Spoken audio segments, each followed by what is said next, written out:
Who are you? I don't know, but I'm writing to you anyway. Where are you? How far in the future? Where'd you find my journal? I may never know, but you can know me from what I put down on these pages. I come from a little village in the mountains. No one has left here since before I was born. But our lives changed overnight, just a few days ago when my best friend had a prophetic dream. A vision that the elder said means this season is going to end soon. The world is about to enter a new era. A great change is coming. Everyone was afraid. I was surrounded by questions and I began to feel how little I know. What is this season that is about to end, and why is it ending? What exactly is out there that could turn the world inside out? If there are still voices singing and laughing in the wilderness, I could record them before they're gone. I also thought of my dad, who always wanted to see the outside world but never did. So, I asked if I could leave. The elder had one condition for letting me go: that I take what I collect to the museum vault, a palace of art and memory at the edge of the earth. She says it's the only place safe from the turmoil of a changing season.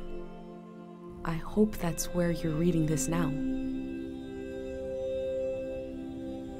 I can't stop the change that is coming, but this time on Earth could live on in these pages. What it looks like, sounds like, how it feels to be alive right now. I'm writing to you at the crack of dawn on the morning I leave home. I can smell breakfast cooking in the other room, and I can hear my mom's voice.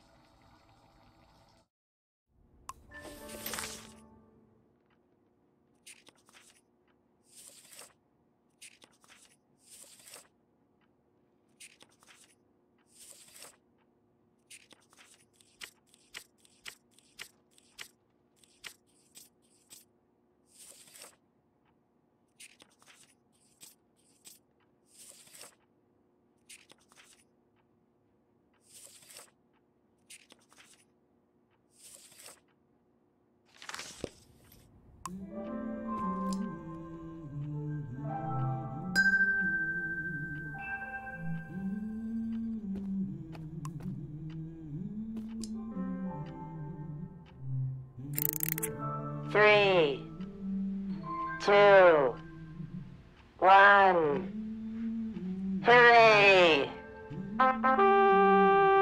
Mr. Lotto's here.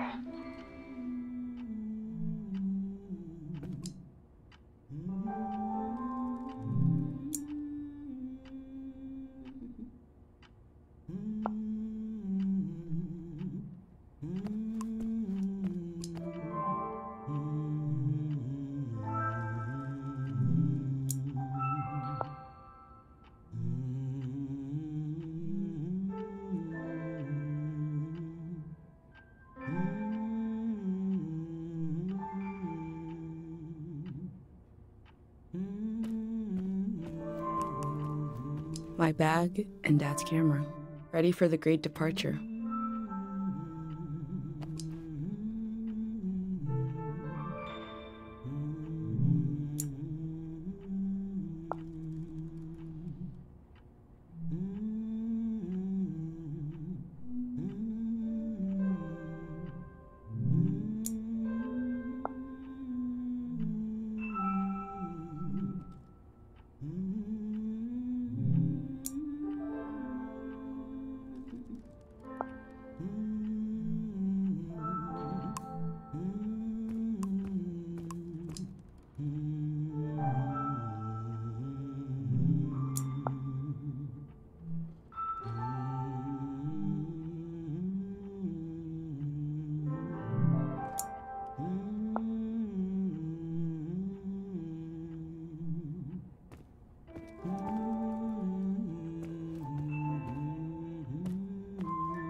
You're up. It's gonna be a beautiful morning. I'm making progress. I found the burner, camera, recorder, travel bag. Breakfast is in progress. Still gotta make a pendant. We haven't used this in so long. Good thing I saved the instructions. Just as you would use a shield to protect your body, an identity pendant protects your mind. Your thoughts, memories, everything that makes you you. We don't wear them here in the village anymore, but if you're going into the outside world, I'll feel better when you've got a pendant shielding you.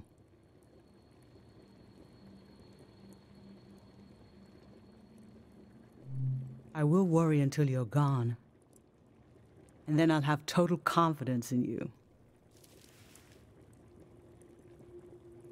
In times of war, a pendant can be used to identify a body. Let's skip that part. Objects have two layers, the physical and the mental. The pendant needs to absorb both. 1. Collect a sentimental object for each sense: sound, smell, feel, sight, taste. 2. Feel the sense and speak aloud a memory of the object. 3. Feed the object into the burner. The memory will leave the speaker as it is transferred to the pendant. That means I'll forget the memory after I say it. It's supposed to be painless, at least.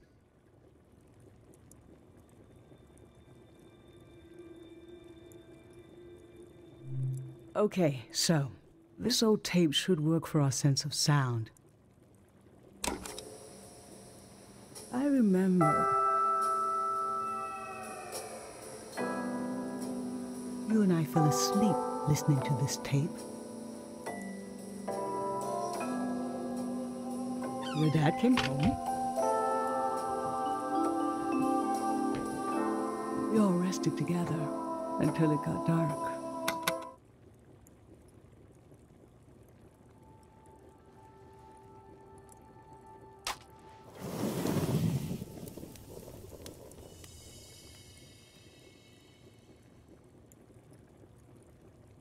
What an odd feeling.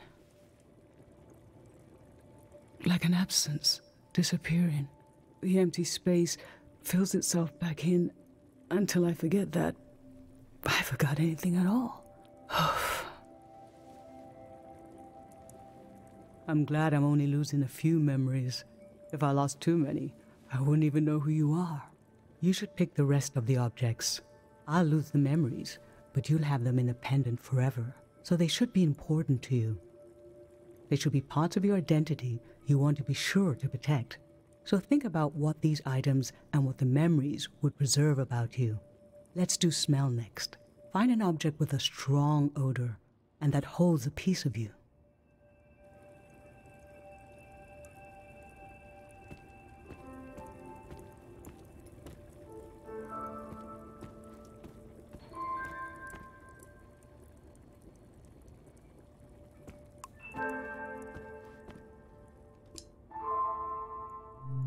Nothing. I used to see souls everywhere.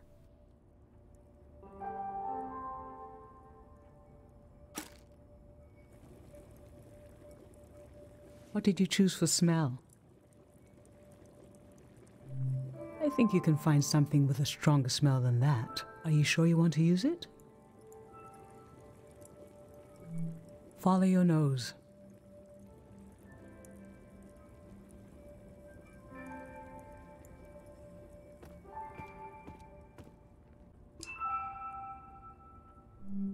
Childhood. Too sweet, too old. I always wanted to experience new things.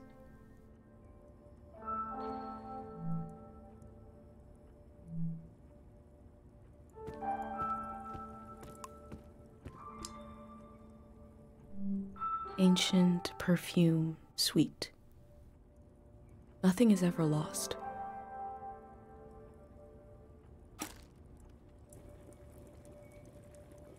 What did you choose for smell? Let's breathe in deep.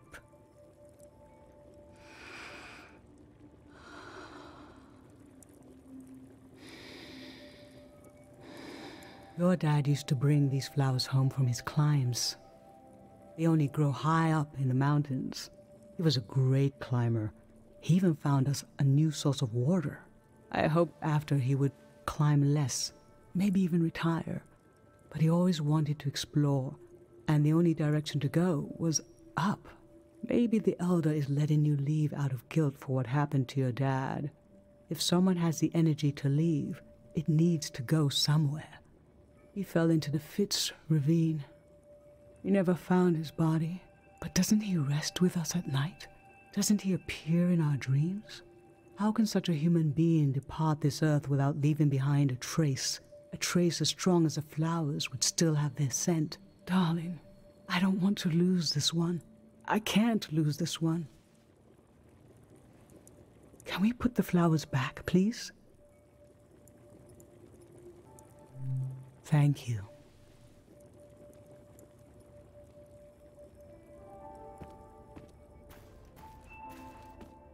Honey, wax, baby, waves. I was loved by people I have no memory of.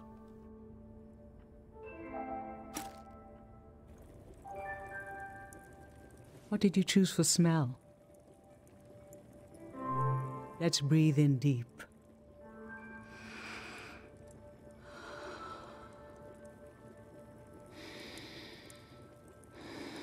This kind of candle keeps someone alive for the time it takes to burn, just a few hours when death is nearby. It can be enough for last rites, last words. This was Grandma's candle. She didn't want to use it. You spent a lot of time with her when you were a baby. I realized she wouldn't live long enough for you to remember her, or for her to see you grow up and discover what kind of person you'd be. So in a way, you don't know her, and she didn't know you. And yet, she loved you. I don't know where love goes, but it belongs to you anyway.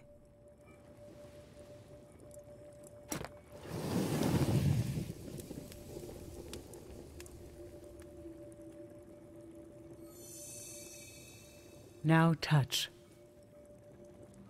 Pick something with a texture you like.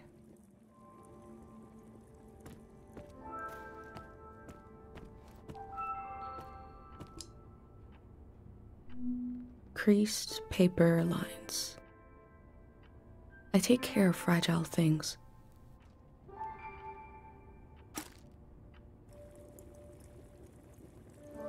So what did you end up choosing? Okay, feel the little bird. I remember your friend Pate made this little bird. You wanted to protect it, keep it like a pet. I thought it wouldn't last long. It's just a bit of folded paper. But you took good care of it, and years went by. You'd done it. It was still intact. That was when I started to understand what kind of person you are. You will chaperone these delicate things into the future.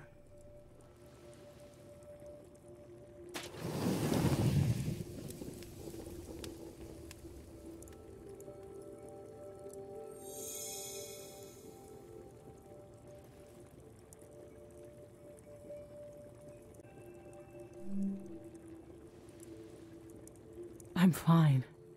Let's do sight next. Pick something that looks nice.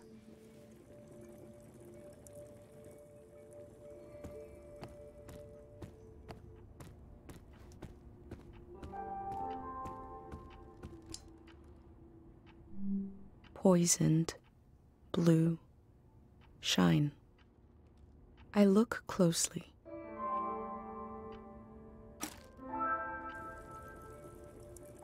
So, what did you end up choosing?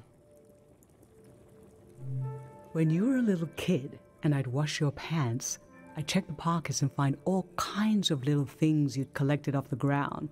Rocks, leaves, bits of string, and bugs.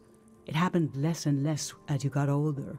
But I remember the afternoon I found this beautiful blue beetle in your pocket. I thought, oh, this might be the last time. And this dead insect suddenly became so precious to me.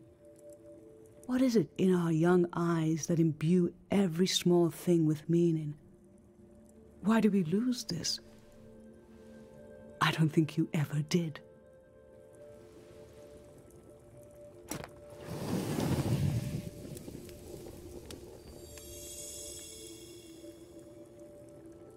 For taste, we can eat breakfast and feed some to the burner.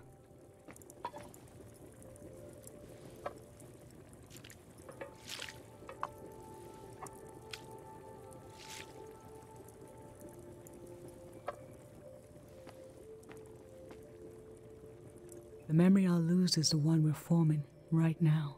I want you to have it forever.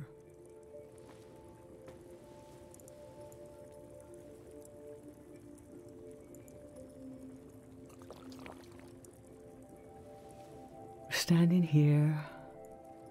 You're having a last taste of home.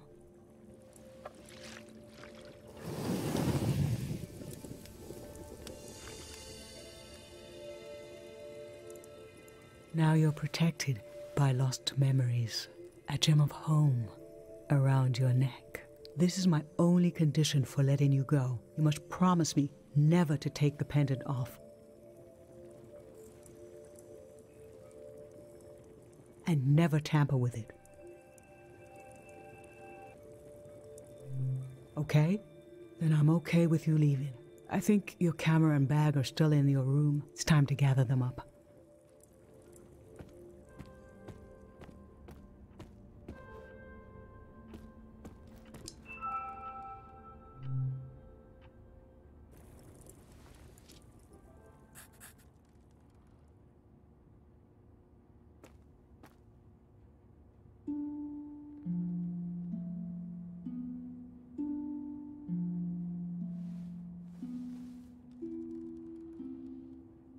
I've lost so much.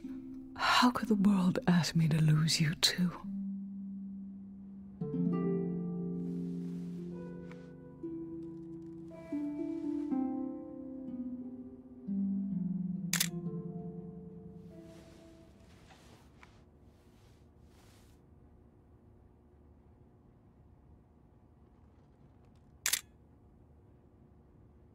Look at us. There we are. There we were. We'll always be right here on this beautiful morning.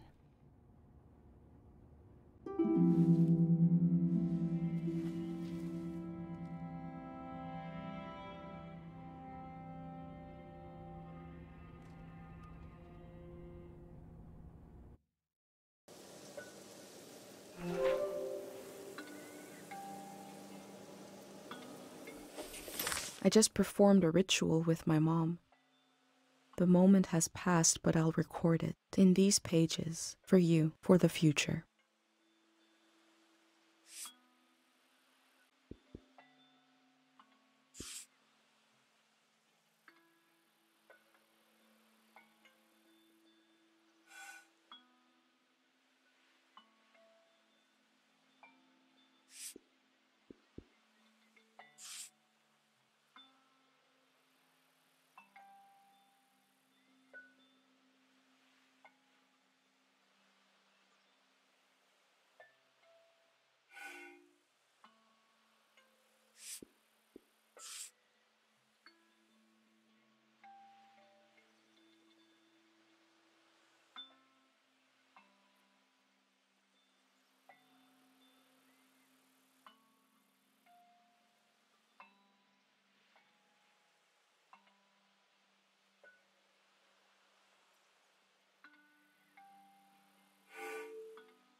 I never knew when my mom would share a memory of Dad while cooking, on a walk, with no warning. It knocked the wind out of me. Rituals take this grief and give it a shape and a story. Filling in this journal is a ritual too, but for a loss that hasn't hit us yet.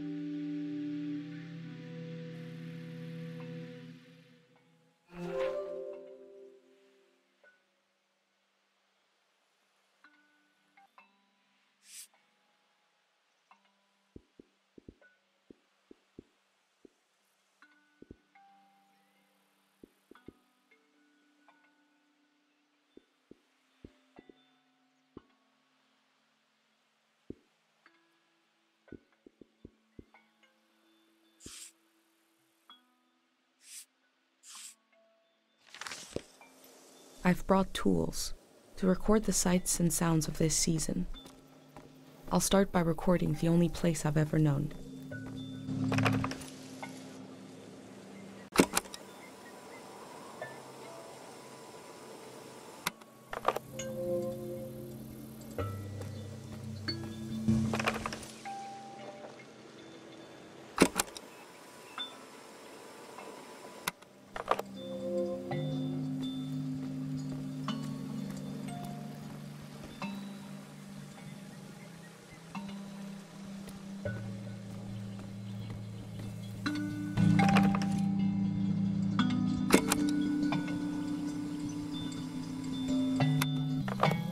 Public sleep music is a tradition of ours here. When the music ends, the village will begin to wake up.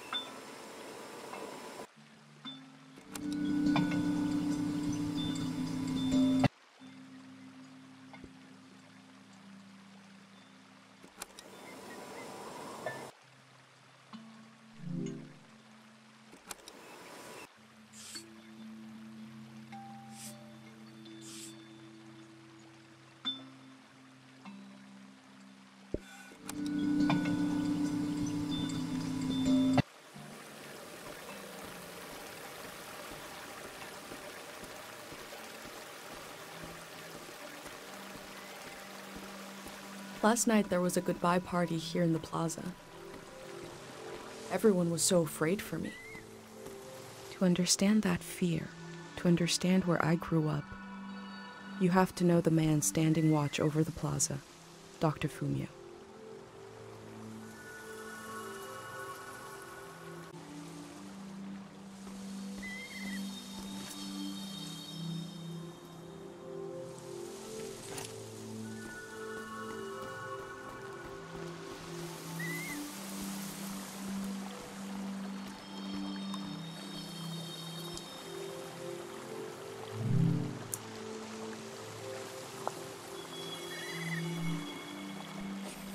Remembering everything must be painful. Dr. Fumio brought peace to so many people here. Dr. Fumio and his son founded Cairo back in 776. They live on through our traditions. There are 3 murals celebrating Dr. Fumio's work.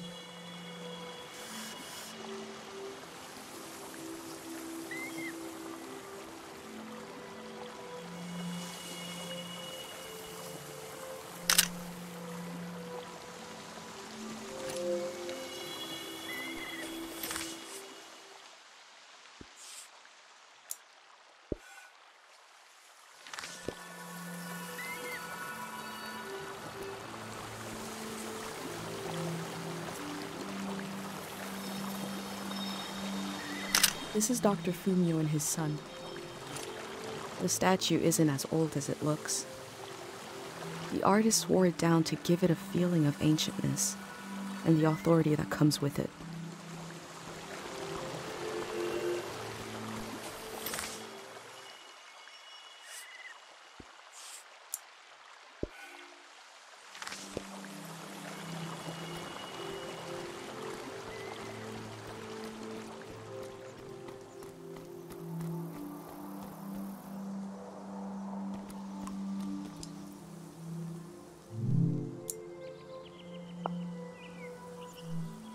The elder sought out Dr. Fumio to cure her mother, who was suffering from time misperception.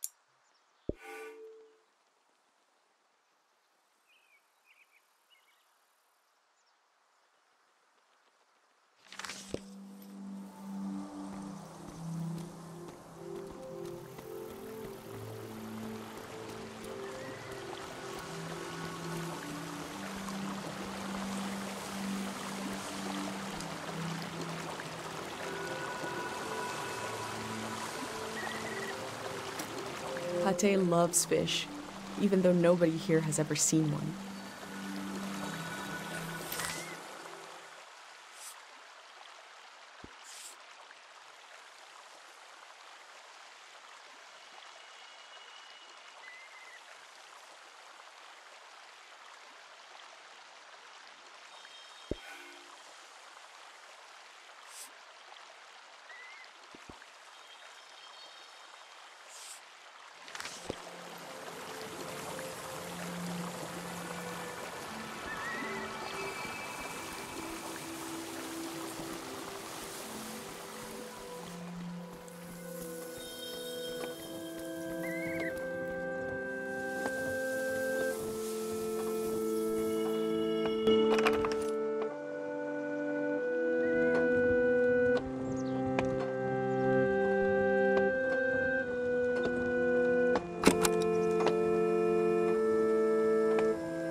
This is a healing instrument created by Dr. Fumio.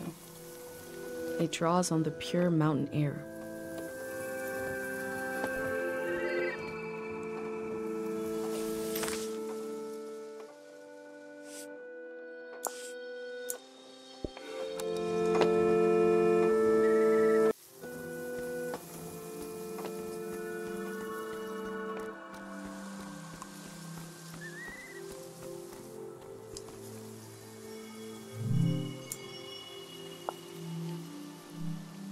Pate's little daydream of leaving this place, of seeing something weird.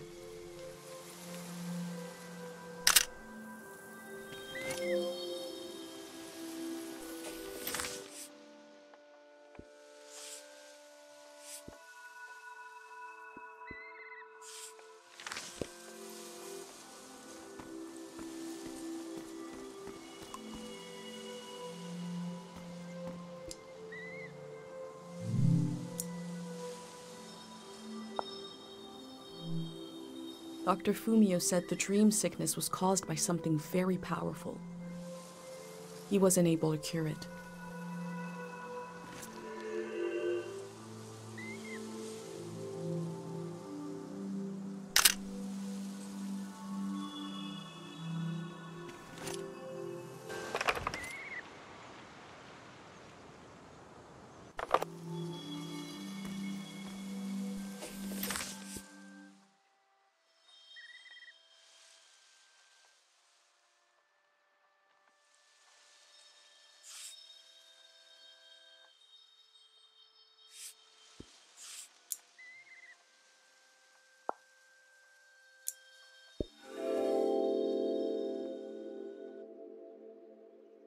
Dr. Fumio was an important person, but we also just have a need to put a human face on events that are beyond our control. He may have felt just as scared and helpless as everyone else.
Smells like an old man's toes dipped in cinnamon. I had to drink this gross potion last night. Like my pendant, it's supposed to protect my brain.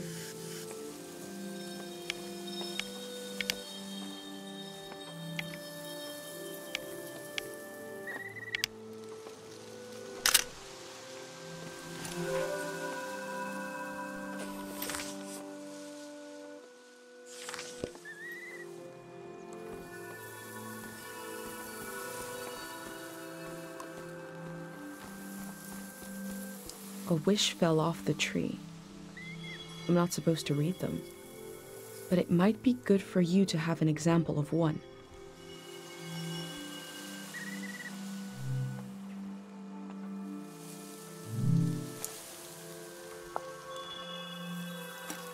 I can go against tradition a little for posterity.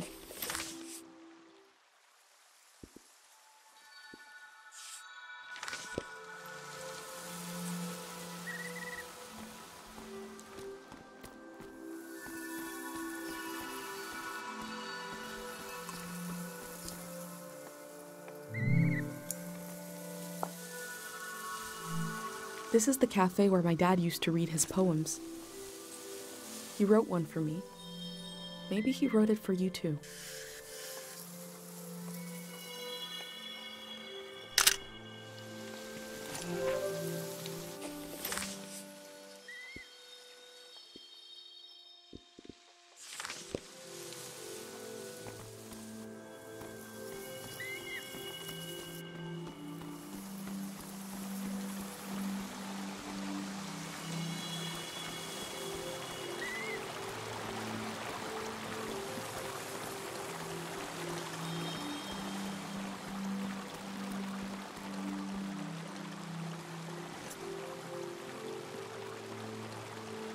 I wish I could tell you more about this poster, but I never thought to ask what it means.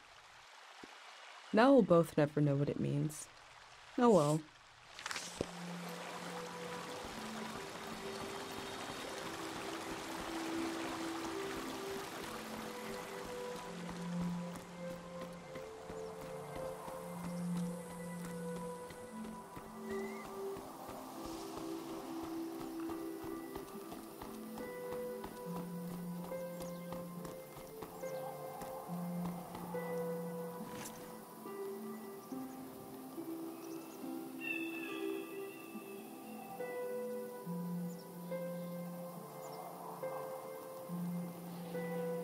I go fishing here with my best friend Pate, even though there's nothing to catch.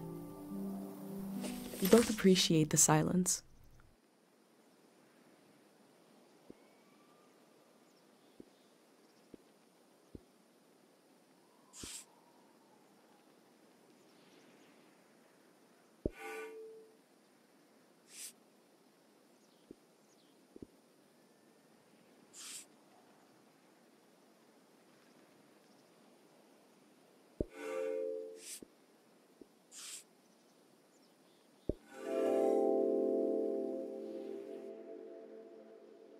A village that was created as a place to heal.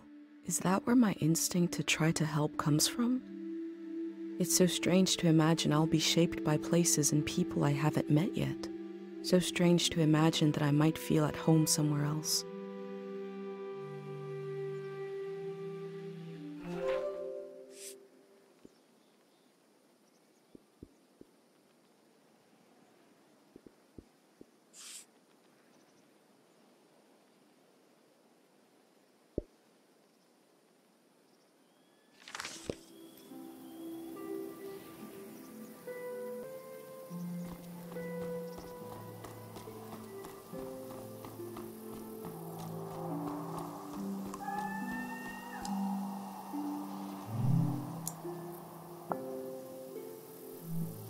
Kero Village was founded during the modernity.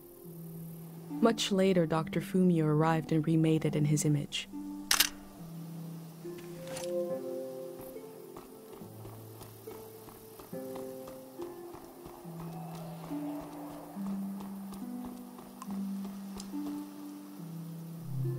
This flower means you're in my thoughts. The morning after the search was called off for Dad, our doorstep was covered in them.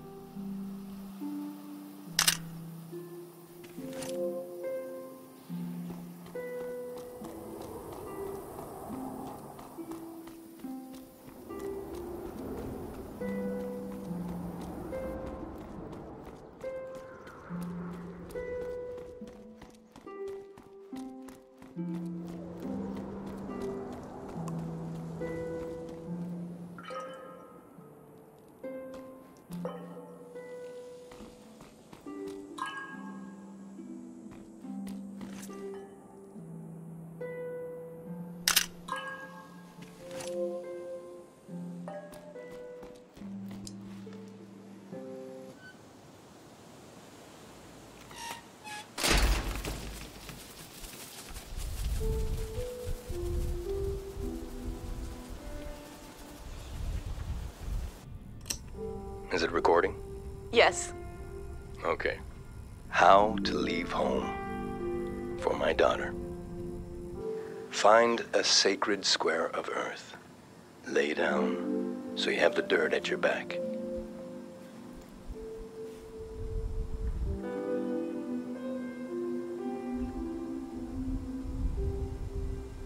Close your eyes.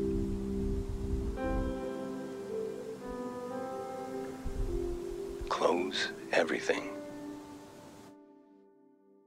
Do you see for yourself? You see for the dead, for the unborn. Do you listen for yourself? You listen for the dead, for the unborn. Your ancestors are in that dirt. All the living and all the dead are holding you up. Now, stand. They're still there, aren't they? It's time to move, to entangle yourself everywhere with everyone. So the next time you lay down in the dirt, you will have so much more to tell them.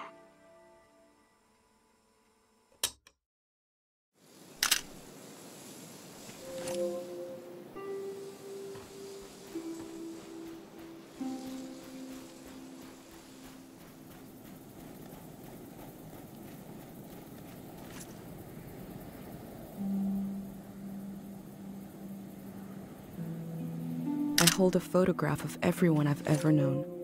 I hold it tight.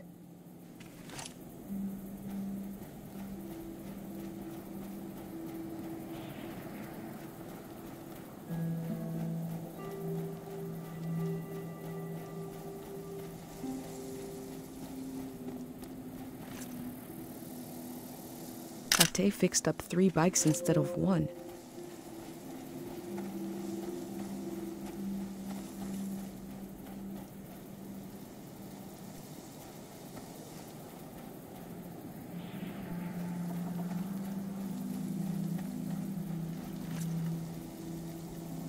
These bikes were used by messengers a long, long time ago.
Most of what I've seen from the outside world probably arrived in a cart like this.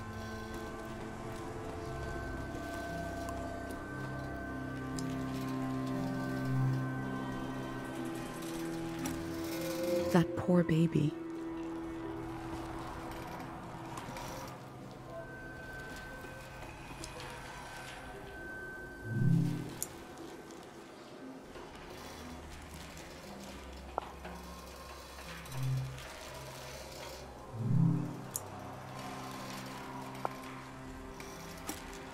Before setting up in Cairo village, Dr. Fumio roamed the land curing people. It must have been hard when he wasn't around anymore, especially for people who couldn't travel to the village.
From the village, these cranes look like little creatures, grazing. I had no idea how huge they are.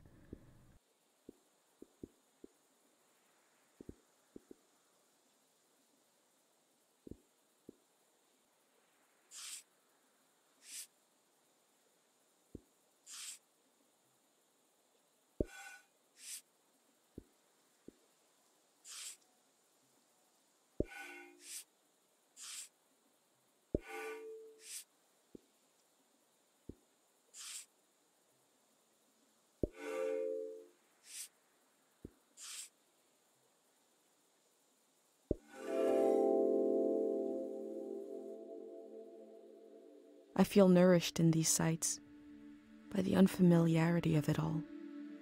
These means of connection, long in disuse, are certainly telling me something about the world. Will they be used again in the next season?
crane to move materials around. The things that used to be possible.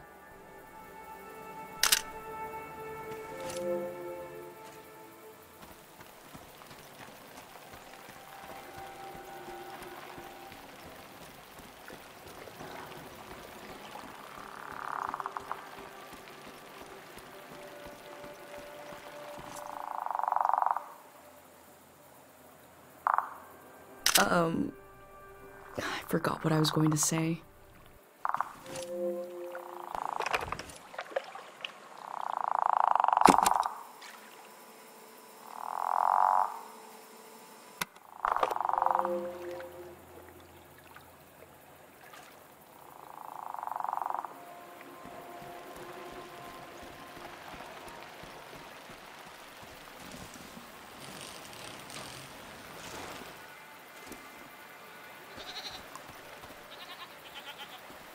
My first time petting an animal. I think it went pretty well.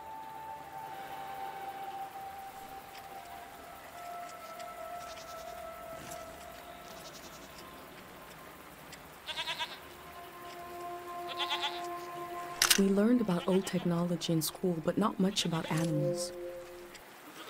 What are these strange goat-like creatures? Are they simply goats? That time it felt off. I guess I had beginner's luck before.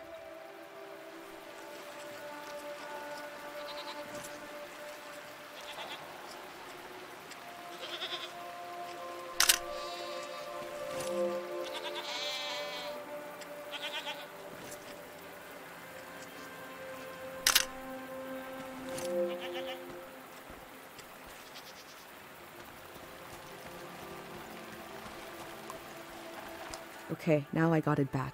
I'm in control. I can easily pet certain four-legged animals.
I cycled through landscapes, seeing them for the first and last time. I had no idea when I left my home how the season would end, or more importantly, how soon.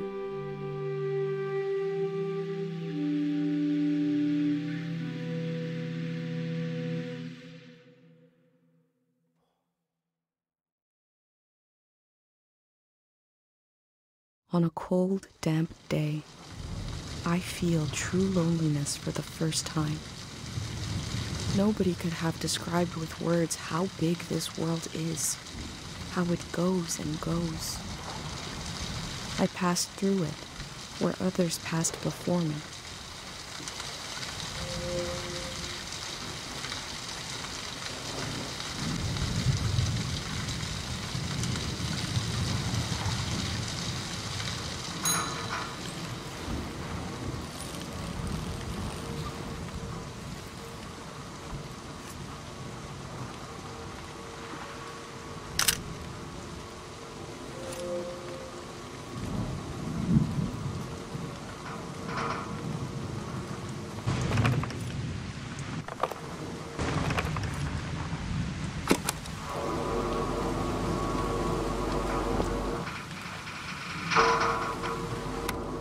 season turns, the reasons behind things might disappear. But the engine may survive. The power is not lost. It's just buried a little.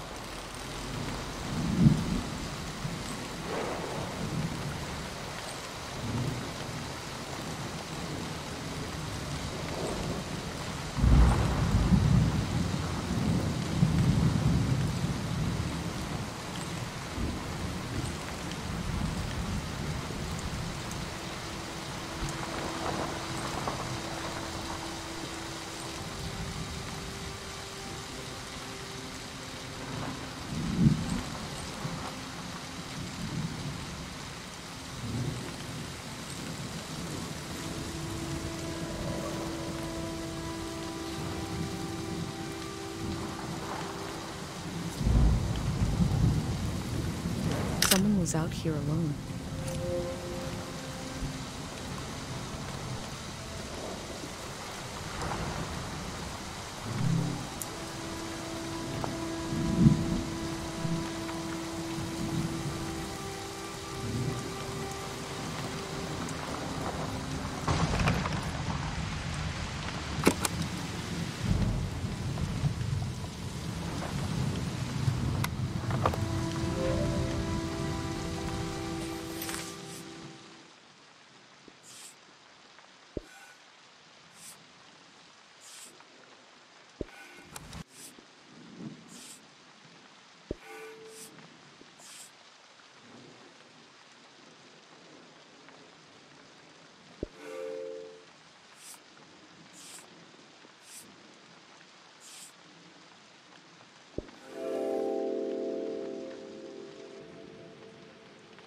Time seems to pass differently around here. I feel so heavy and so light at the same time. I'm not really alone. I'm with myself. I'm with the earth.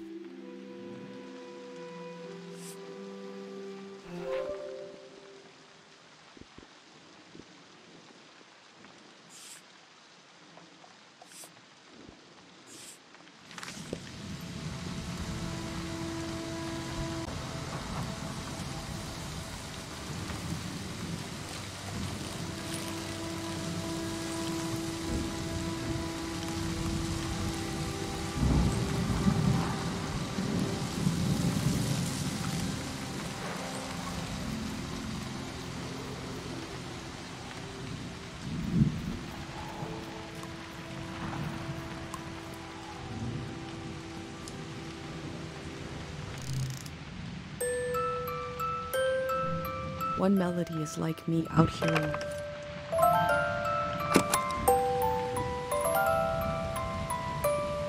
I have a feeling they use these music boxes to fall asleep.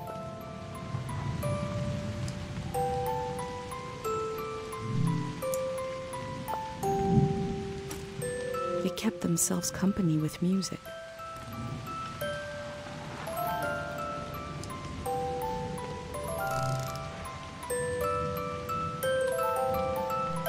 Two voices is like me and my mom. We can survive, but eventually you need more.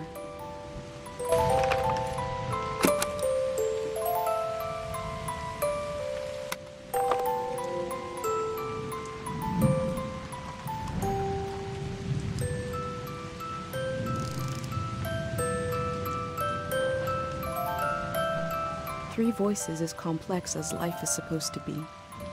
I could listen forever.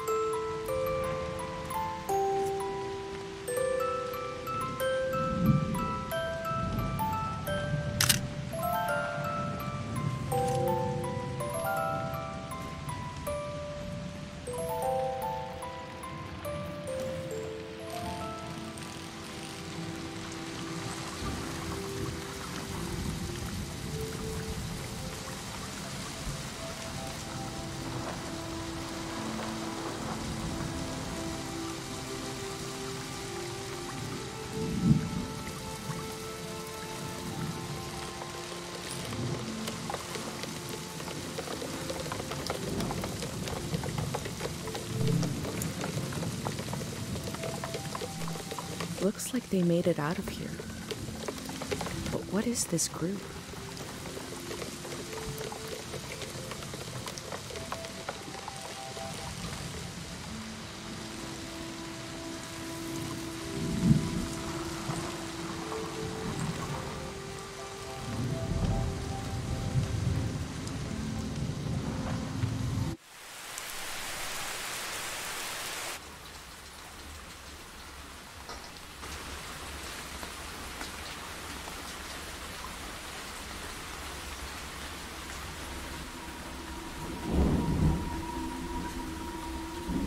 In the empty places, I found companionship in the tapes I recorded before leaving home.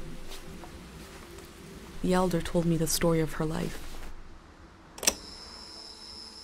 I listened back to it, ready to note down anything that seemed important.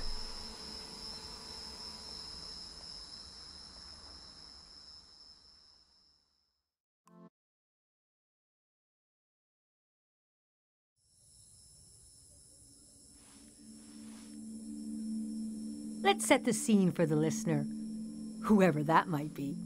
This is the elder speaking. We're sitting in the plaza, saying goodbye to a dear soul. We're here to see if there's anything useful in my mind that could help you on your trip.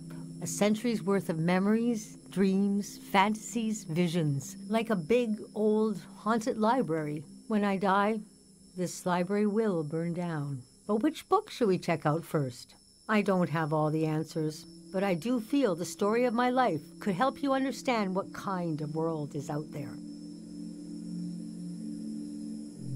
It's okay not to understand everything right away.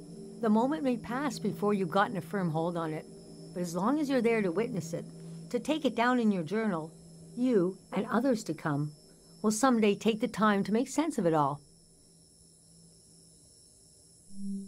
I heard, somebody told me, you want to capture what it's like to be alive during this season, for the future?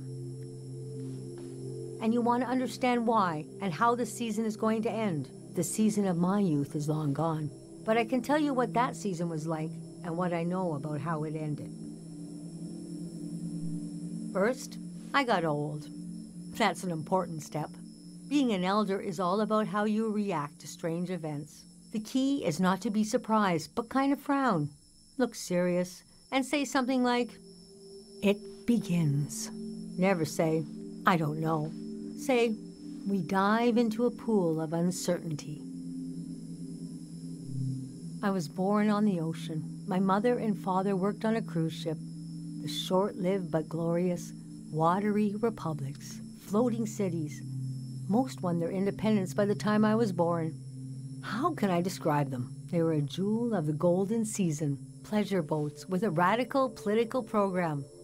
How nice. The golden age was a time of flags, logos, mottos, mastheads. My mom taught me to read them. She was the ship's philosopher. My dad was a recycling engineer. Recycling on the ship was a matter of life and death. We had to get the most out of every object and watt of energy.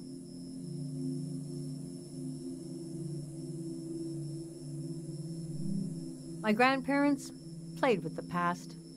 They changed it like we change our wardrobe. So it was a different answer every time. But they often said we were exiles of some kind. Exiled royalty from a secret lineage. Blood that glows in the dark. Or we're exiled from the mouth of some great leviathan. When they were older, they just said, "We're from here. We're from right now." I loved the way the ship would tilt and roll with the waves, especially as I fell asleep. It was so comforting. Picture me as a kid in bed, feeling the swaying of the ship. It was like being rocked to sleep as a baby. I loved exploring the ship too, wandering through the suites, the swimming pool, the game rooms, and oh, there were 2 dance halls, a large, elegant one and another one in the basement. A lot of my firsts were down there. My first dance, my first, and so forth. Our ship was taken over in the early days of the war. That was the end of the watery republics. I heard the dance hall in the basement became a weapons cache. Took me half my life to say goodbye to the world I knew in my youth. Imagine me and my parents and everyone I knew being escorted off the ship by a company of soldiers. And I'm thinking, I hope they don't make a mess of my room. I was embarrassed by the younger kids who were crying their eyes out, but they knew, I guess. Yes, the start of the war was a turning of seasons, and we had been warned this season was going to end. Oh, but we didn't understand the warning. You see, one night, along a coastline, we saw beautiful lights shimmering above the water.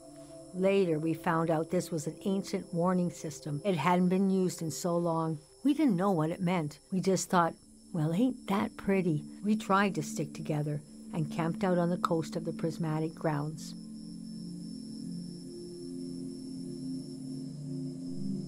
A kingdom of art and science. They got rich during the golden season. Everything that made them beloved before the wealth came. Passionate, uncompromising, self-obsessed, made them unbearable once they had power. Artists make terrible kings. Are you sure you want me to keep going? The story gets darker from here on. Okay, so conditions in the camp were getting worse. My mom got lost in thought for long periods of time. She'd be completely still for hours, days even. We realized she caught, well, now we call it time misperception disorder. It's when you lose your ability to tell how much time is passing. A minute can feel like an hour. A day can pass in 10 seconds.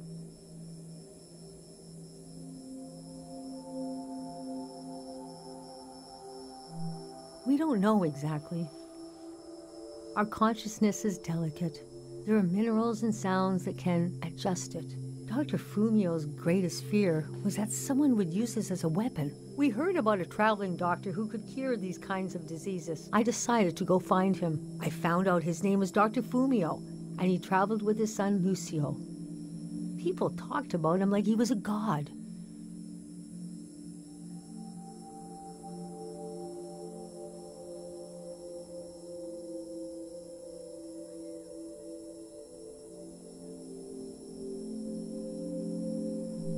The prismatic grounds had roped almost everyone into their system until they reached the far wastes and heard no for the first time. Nobody reacted well. It got to the point of, neighborhood against neighborhood. Grievances had been buried so deeply we forgot they were there. It felt like things changed overnight. I'd pass through a city and hear later that they'd torn each other apart. I could not imagine it. I described my mom's condition to Dr. Fumio. He said there was no cure yet, but there was a village high in the mountains. He thought it was high enough he'd have a better chance at treatment. Lower places are more dangerous. Valleys are the worst. He invited me to join them in going to the village, but I wanted to go back and get my parents and bring them with me. Yes, our Caro village. People thought it had been destroyed, or was a myth. But Lucio had a vision which showed us how to get here. I packed my things and got ready to leave the next morning. That night, my mom came to me in a dream. She was standing in a field of flowers. I'd grown since I last saw her. We were the same height. She pressed a finger hard into my palm. She taught me well. I knew the meaning of the gesture. I knew no matter what I did, I'd never see my parents again. In the morning, I told Dr. Fumio I would follow him to Caro village. The next few weeks were very physically tiring, hiking, climbing. And when we found the village, building, planting, cleaning, Fumio brought sick people from all over the world, and they got better. The treatments worked. Everyone was healing, so why couldn't I? One day, we got word the war was over. We never found out how it ended. It was like peace just swept over the earth in a split second. There was a party in the plaza to celebrate the end of the war, but I couldn't bring myself to go. Yes, it was over. But that night, as I was falling asleep, I felt the bed tilt and sway gently, as if it was being tossed on the waves of the ocean, as if I was back in my bedroom on the ship, as if I was back in my mother's arms, being rocked gently to sleep. I knew I was finally home, and nothing could hurt me.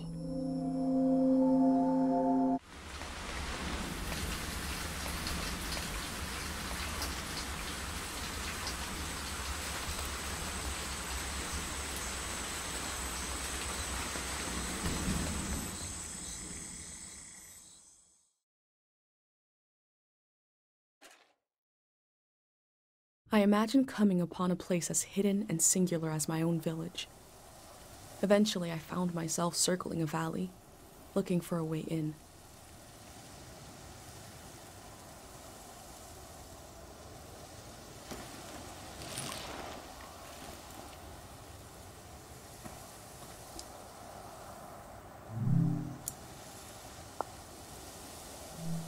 This valley is asking people for a visit. I should oblige it.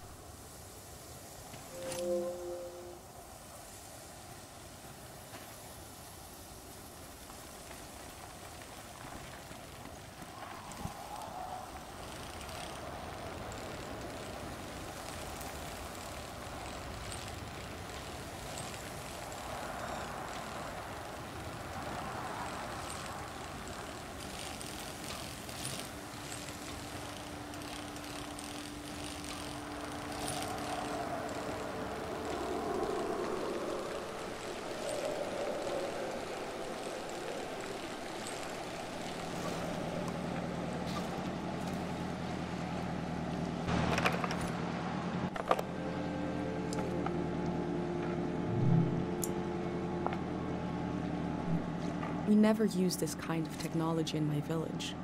Nobody trusted it.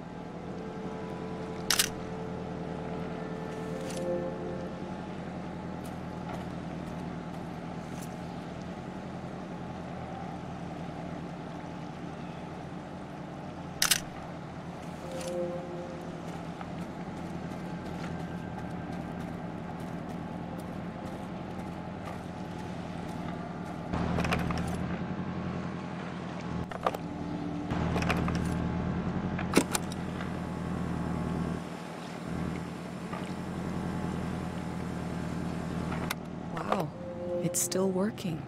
It's still delivering power somewhere.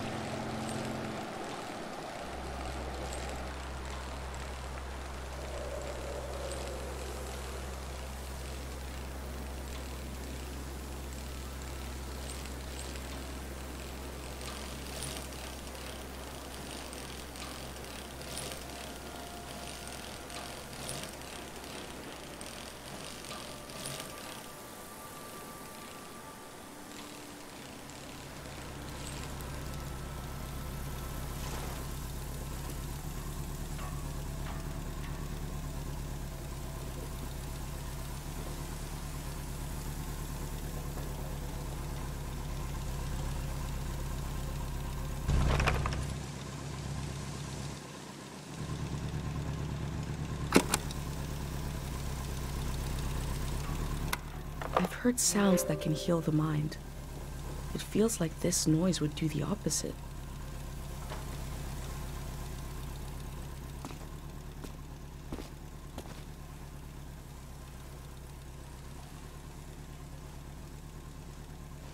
Oh.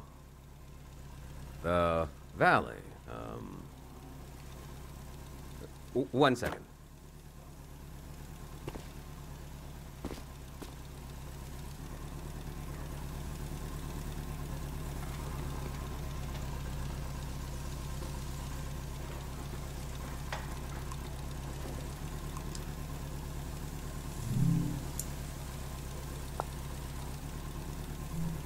I'm not the first to do this, just the first in a long time. Is that a strotophob? What are they called? What is it?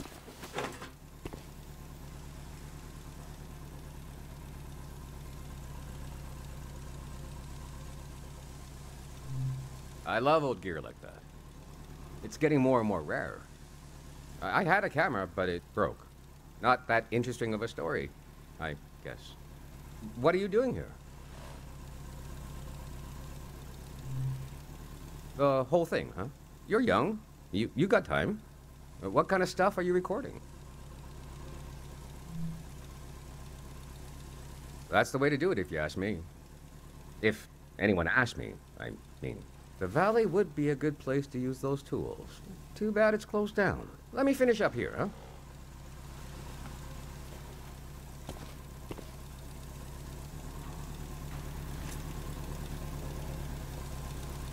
What will happen when we do as instructed and gather around this fake person? Hey!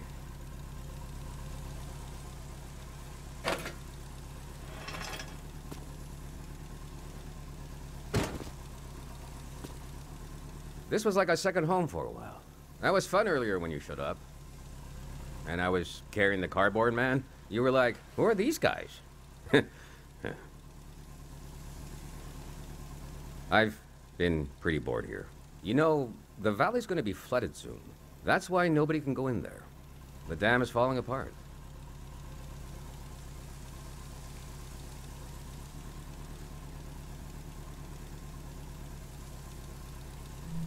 It's too old. There's nobody left who knows how to repair it. We're taking it down so we'll know when it'll collapse. It gives us time to evacuate everyone. Greyhounders. We're a community organization. We do all kinds of fun stuff. Health clinics, mine sweeping, daycare, evacuations, weddings. We're new.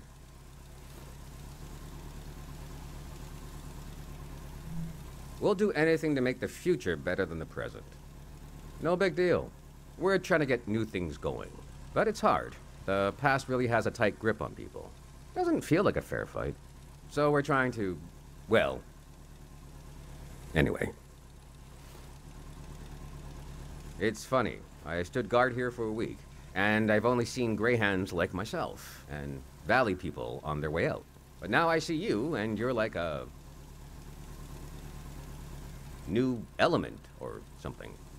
I've never met anyone doing what you're doing. And we greyhounds gotta support new things. So, I'm not supposed to let anyone in. How can I? Jeez. I think you should go down into the valley and take a look. Gotta try something here.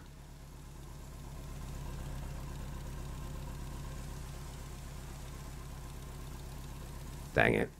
I was trying to wink. Well, you get the idea.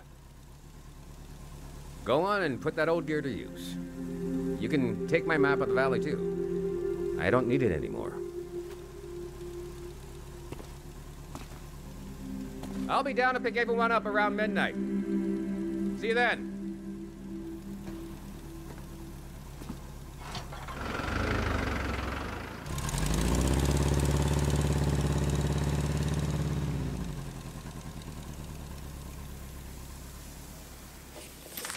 I met a greyhound. He let me into the valley.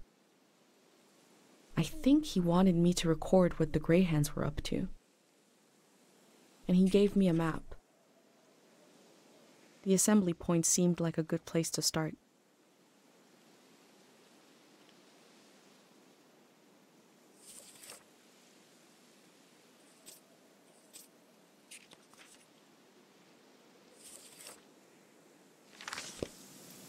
I wonder what he expects me to discover in the valley.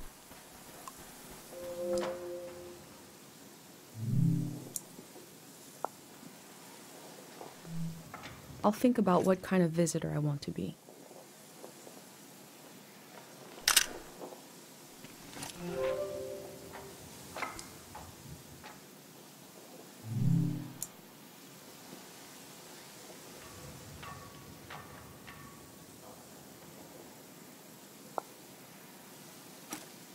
It seems like I'll have to wait for night to enter the shrine.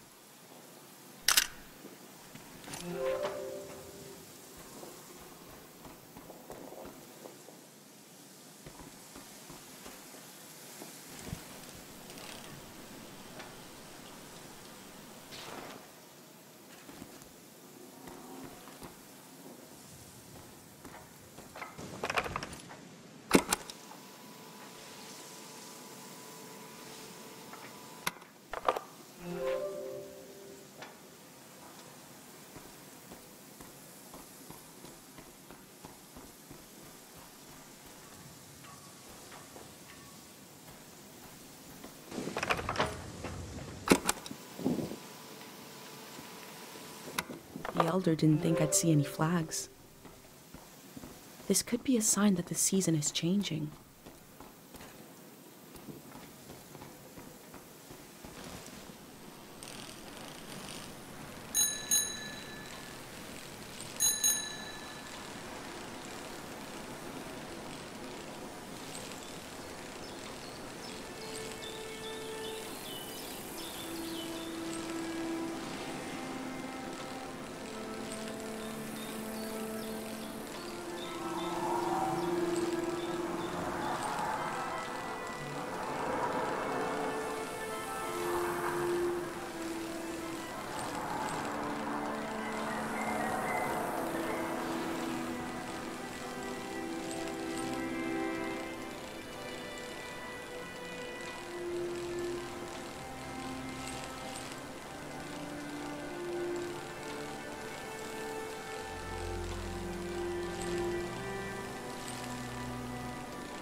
I have wondered about the lives beneath unkept graves.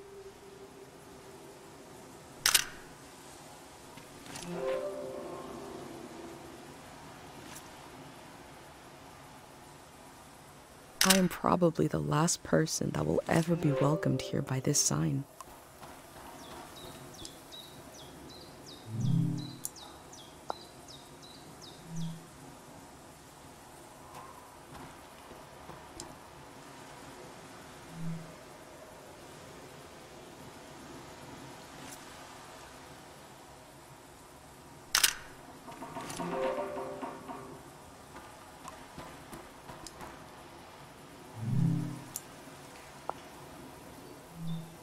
The elder told me there's very little information about the years before 500.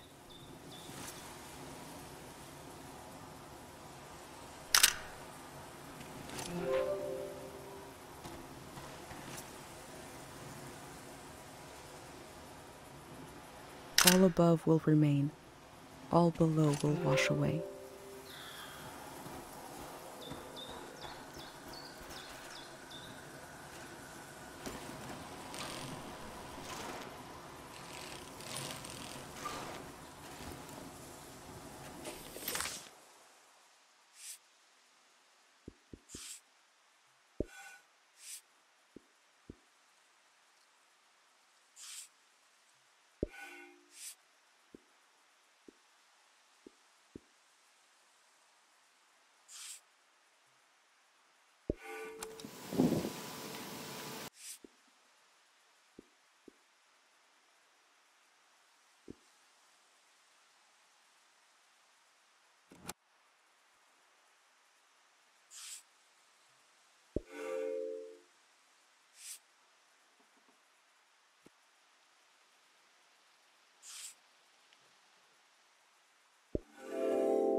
The elder warned me about valleys. She said they were dangerous. I feel a dulcet tension in the air. I enter to see the moment between seasons.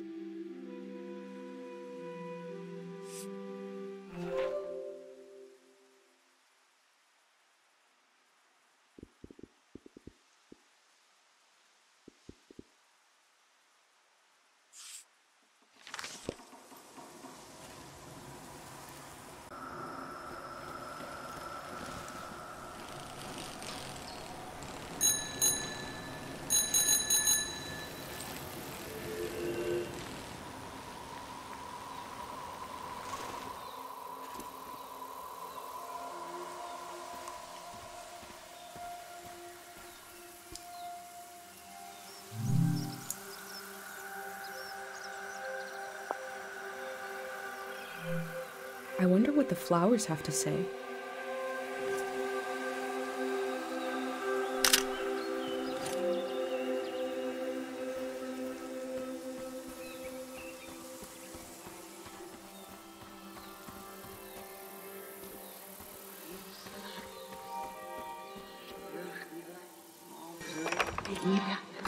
God of sleep, I've been gathering heartache, and I've been gathering courage. If my big prayer is wrong, if it goes against divine will, please spare the people of this valley. We're so desperate for peace. A memory told over and over again.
These metal animals are looking up, expectantly.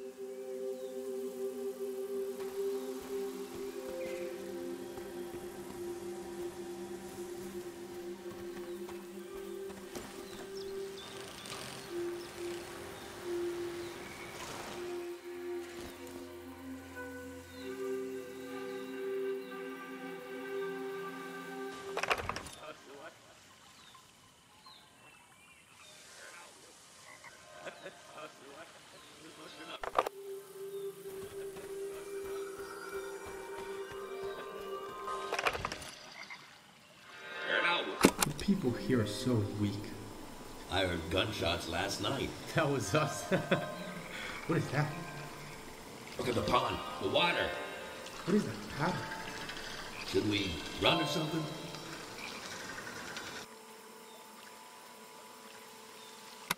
Something frightening happened in this memory. But what was it? This flower has a shimmering quality.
It sounds like they want to adapt their organization to the people in it, and not the other way around.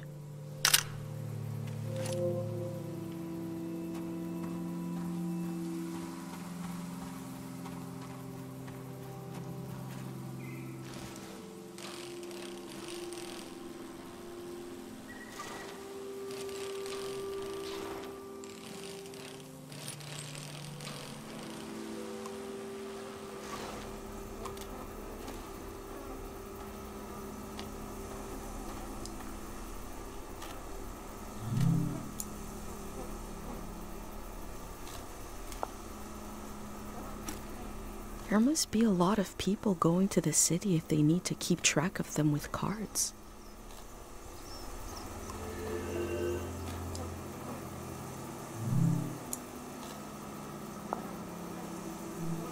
Imagine if the man I met is the only living Greyhand, and the rest are cardboard.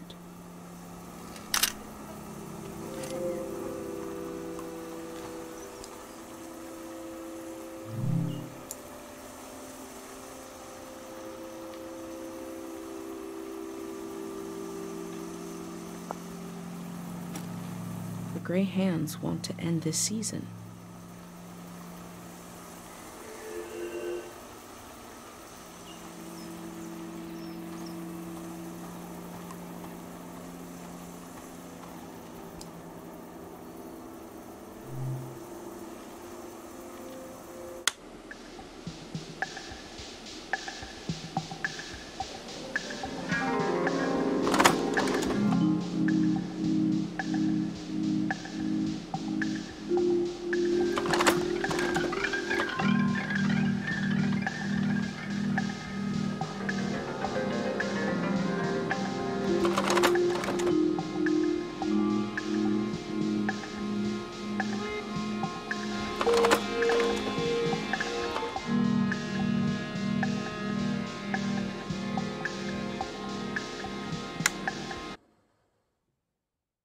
They say they're going to build the next season.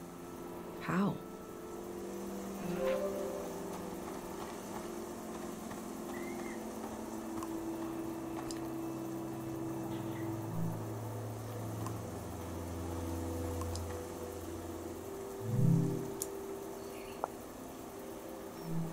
It's hard to imagine something new, a new way of living, but they're trying.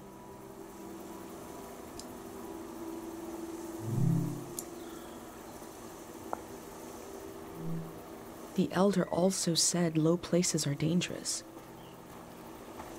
The city is high up like my village. Maybe it is safer.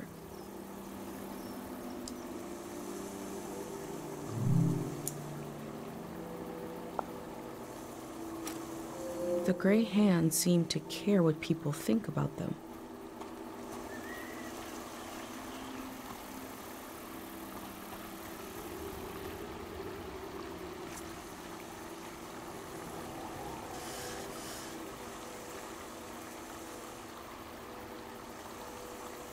The artist has depicted the gray hands as a child.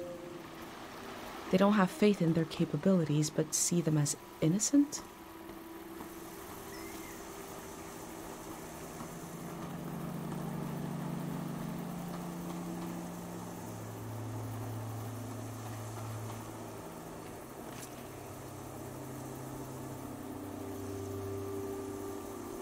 A flimsy blank wall to project images onto.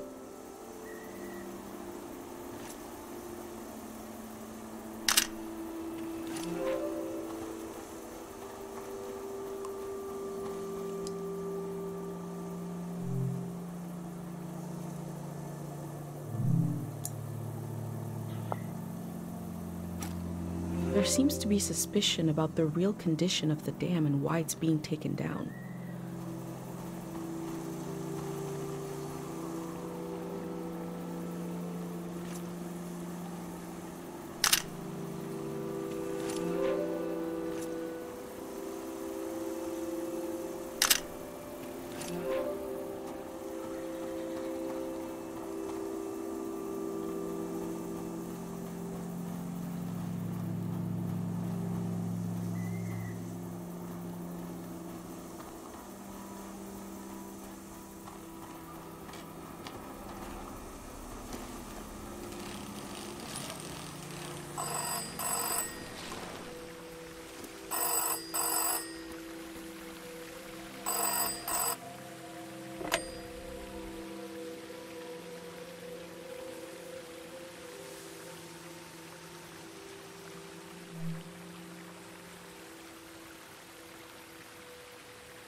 Oh, thank God someone is still down there. I've been trying to get a hold of someone for hours. Ah, thank you.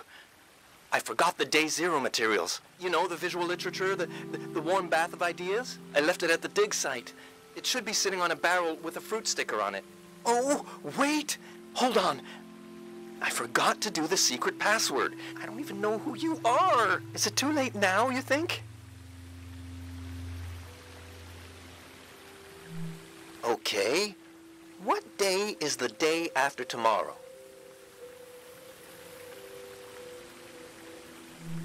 Phew, okay.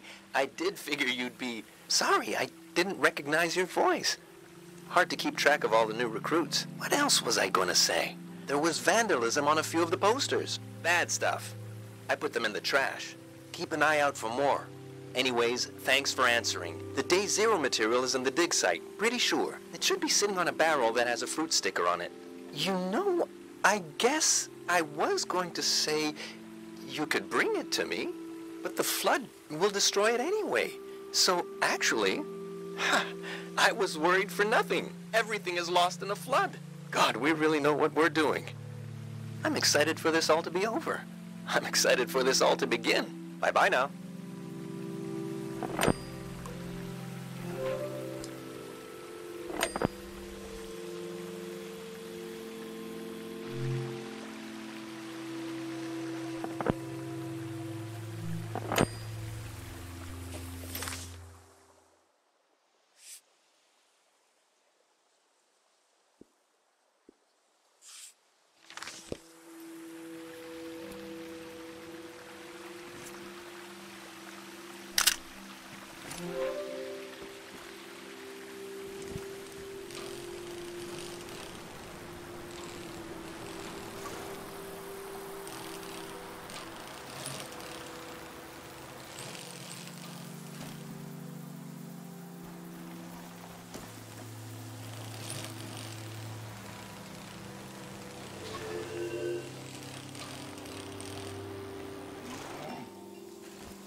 Is that your name on your collar? Let's see. You are Madrigal.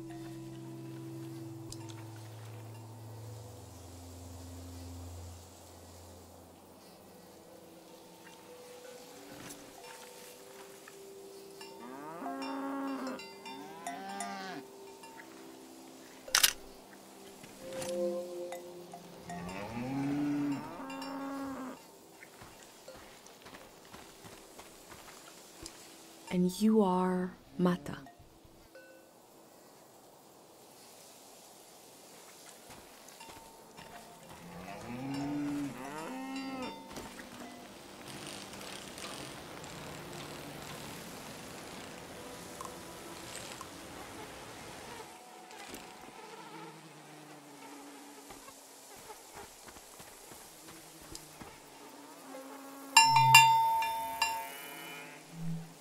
The sound of this bell has a lot of character.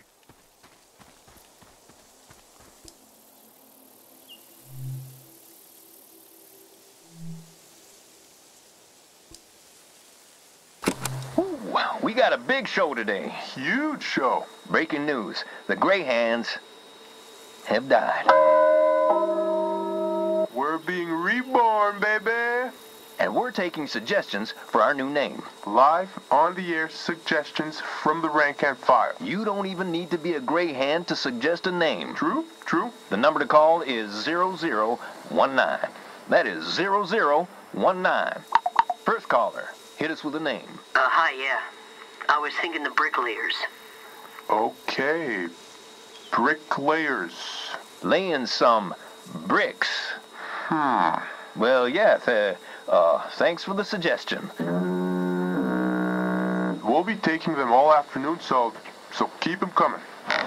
That number again is 0019. You're listening to Grey Hand Radio. We are broadcasting live from Grey Hand HQ. And we're gonna take a little break. If the Grey Hands are changing their name, you'd know them as something else.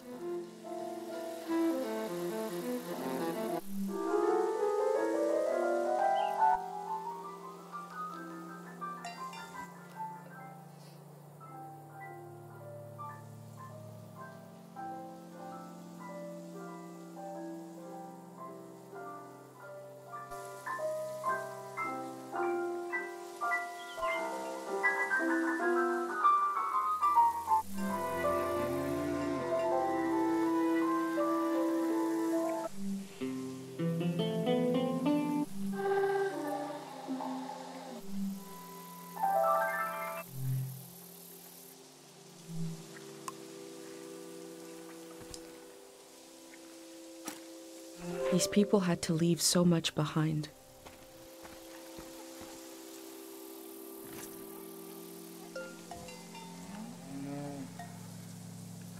The elder said that people were exhausted by symbols after the war. Is that true here in the valley?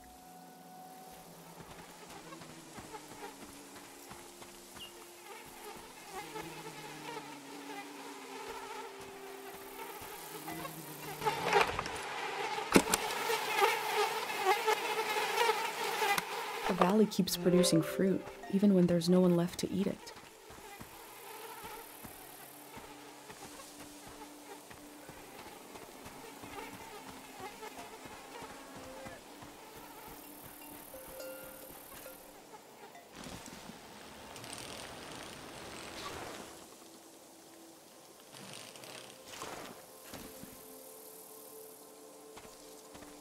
And your name is Tupet. I wonder who named you that.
Compared to my village, they lived in the open here.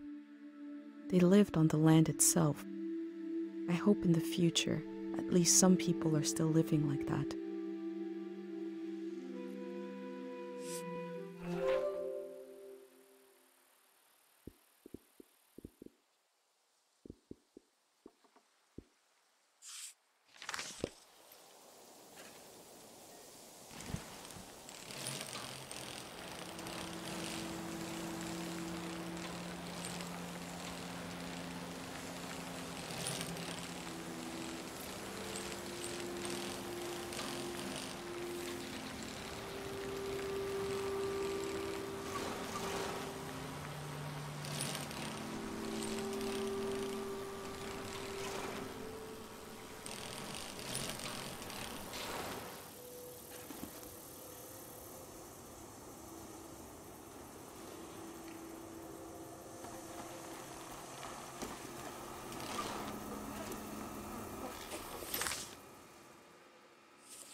There's a number to call for questions regarding the dam.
The process of taking people out of the valley was also a kind of ritual, a way of bridging one life to another.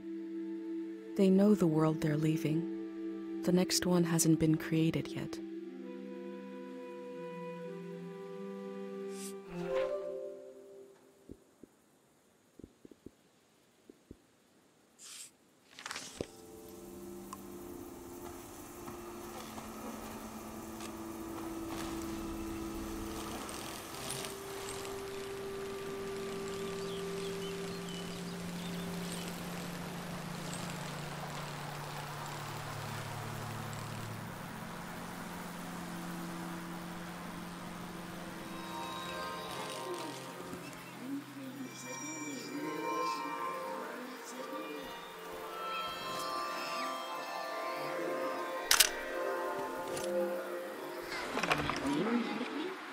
Stay where you can hear me, okay? Thank God they have electricity down here. Did you hear from your friend in the Watery Republic? Which one is it? The Topaz. We can get a ride with them on the coast. Great. And we're really just gonna leave the car behind. It's a junker anyway. Beautiful. I told you 786 would be our year. I sang you that whole song about it. They sound so free and happy, just roaming around the world.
You are a cow and you are named Krasnahorkai.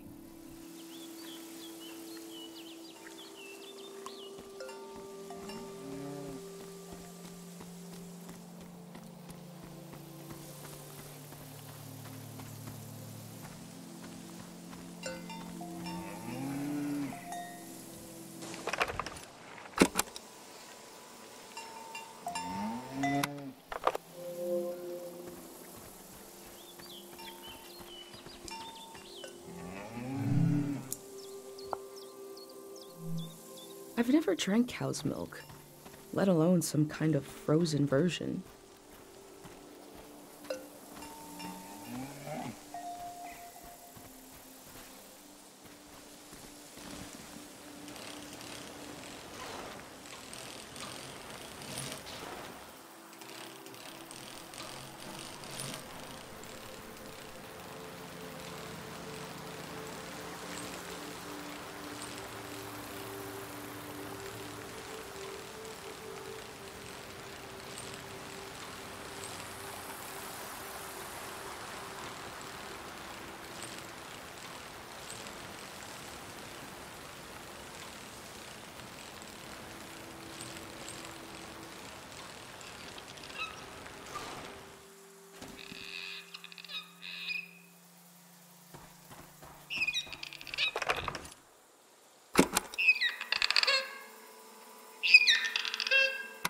It almost sounds like a painful song to sing.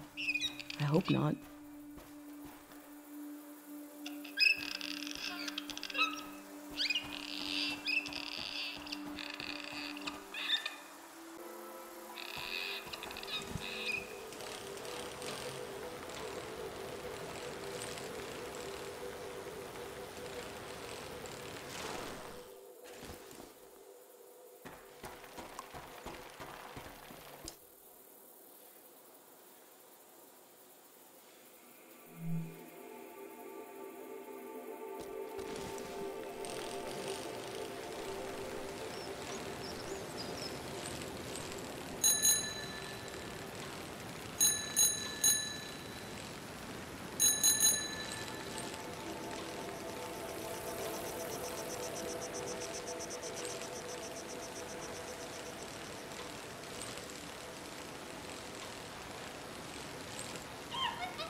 I'm sure these critters will escape the valley before the flood.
I knew my brain was doing something special. I thought I'd wake up with an idea for a new shape or color, Everybody would love my new shape or color, but instead my brain gave me a dream which made people afraid, which is making you leave. The dream scared me, but also made me glad to be alive. I am happy to keep living. I don't mind. The elder said it means the season is ending soon. I want to tell you the dream now. Let's shut our eyes and lay on the roof. We are already on the roof. That's good. I'll speak the dream out loud and you imagine it. You can close your eyes now. I'll tell you when to open them.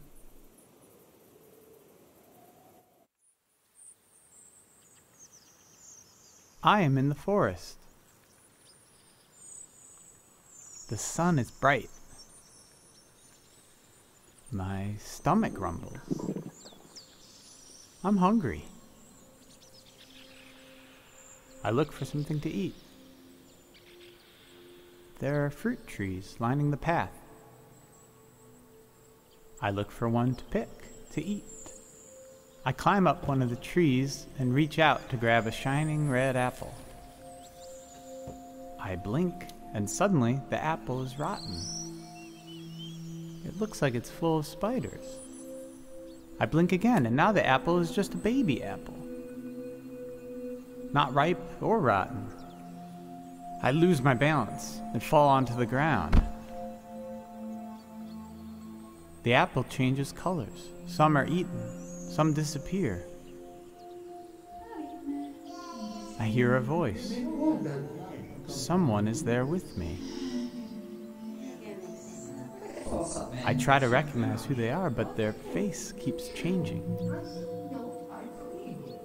They're kind of everywhere. I tell them I'm hungry. I want what the earth is trying to give me. They say, these aren't apples. They're memories of every apple I've ever seen. There's something wrong with my eyes. And there's something wrong with the soil. They say I need to look into the sun to clear out my vision. They say we're going to look together, and that when we do, they'll melt away. They want to. Then behind them I see you, watching from the shadows. You've been taking notes on everything. This makes me feel better. I turn my head and I let the light in.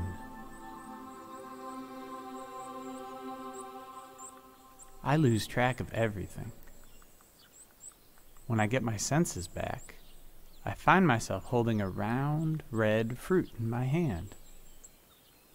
I don't know what it is, but I take a bite, and it's the most delicious thing I've ever tasted.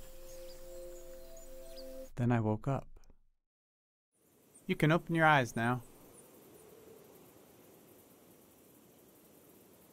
You probably have questions.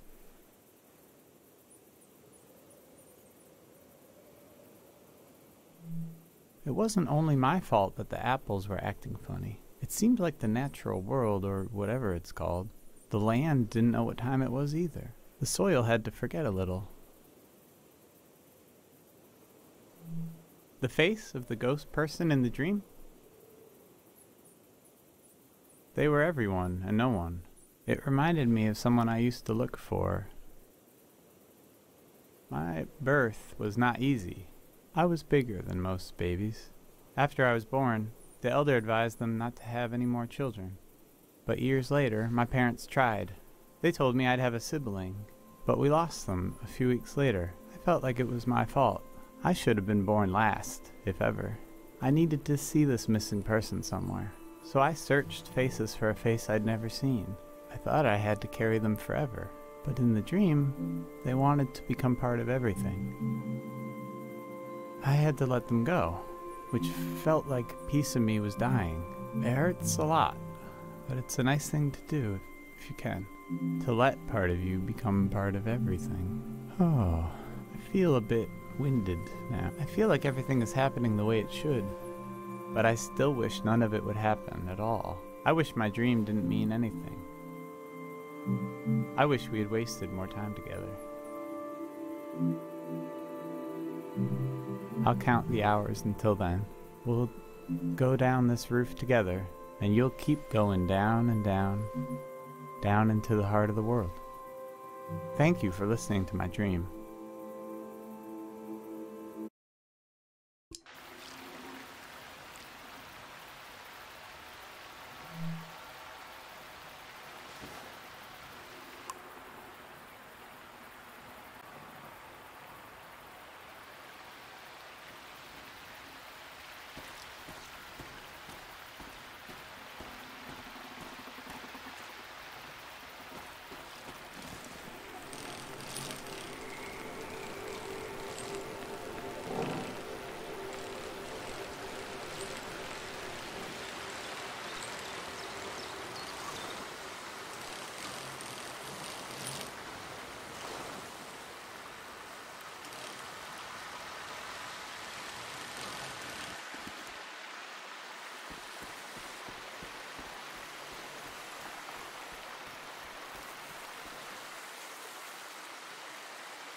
The text is barely legible.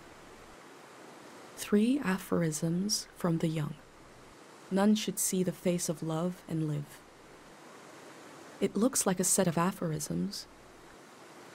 Now to find the rest.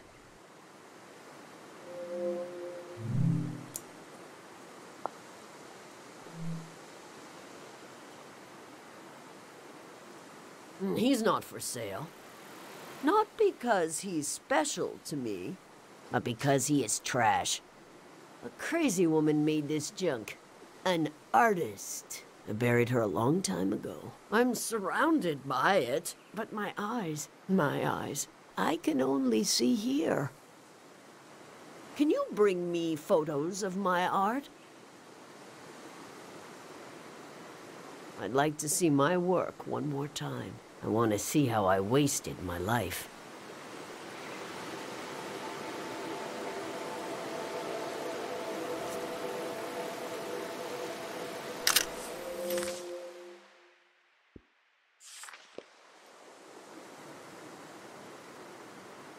What do you think of it?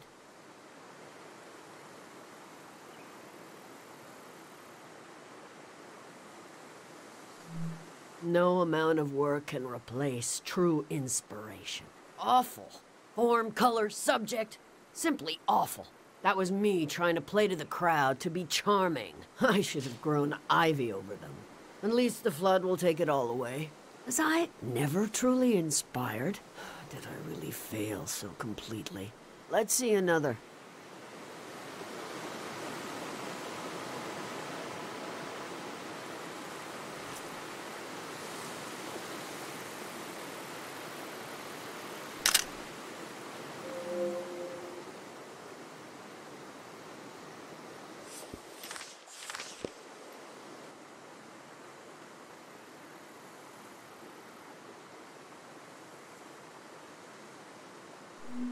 The figure is without grace or true emotion.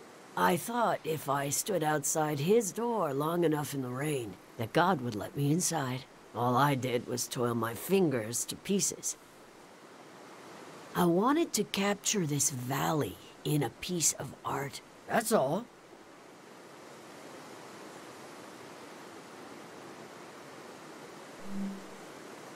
It's just junk. Enough about my... Let me see what else you've got in that journal. My trash all on a page together, like a real art exhibit. One day, you could add my name to it. Mitziora. They might as well know who to blame. The museum vault. Every artist dreams of their work hanging on its walls. Oh my God. You'll try to go there? It's so far. It'll drain your life away trying to reach it.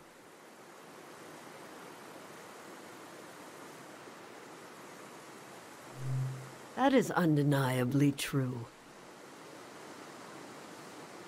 Your journal might end up in the vault, which means my artwork might end up there. Oh, that would redeem everything. Every wasted hour. When a dream crawls back out of your throat, it hurts. But I can do better than those little statues. I can. If you help me. This art will memorialize Cheng Valley, and we'll finish it together. Cheng Valley has many faces, many themes, characters, eras, stages of its existence. Take a look through this junk, and we'll pick one of those faces. A face to show Cheng Valley to the unborn children of the next season. You do that while I make some tea.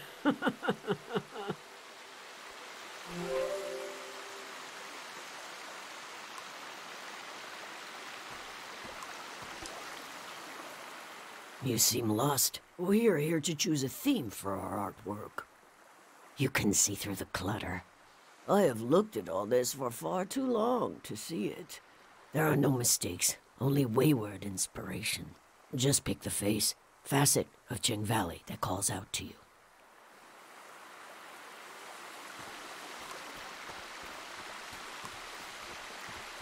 Within the piles of junk, I found a metal cutout of a symbol. These patterns, what powers have they had and lost?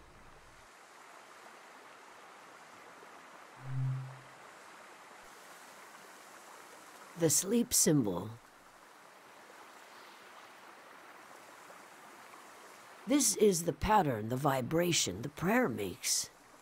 When the prayer is said, you can feel it in the air, but you can see it in the water. If you ever see this pattern in motion, prepare to sleep. There are two others, remember and forget, but this one is my favorite. This is the pattern that ended the war. Sonia, the monk, used this prayer to end the war. A prayer to end a season. God of sleep listened.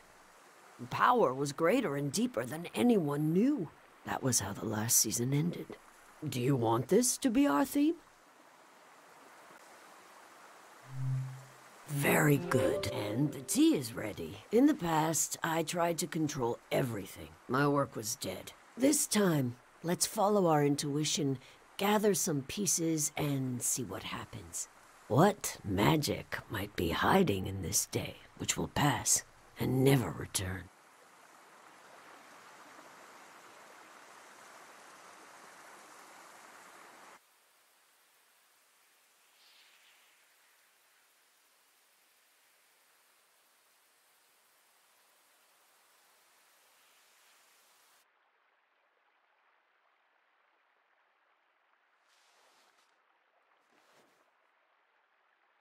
This tea is good for the throat.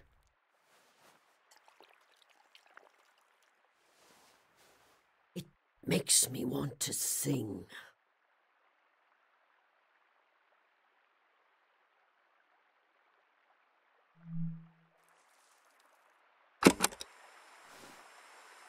Chubaleni husanota. Chubaleni husabe. Chubaleni husanota. Krimosanahi.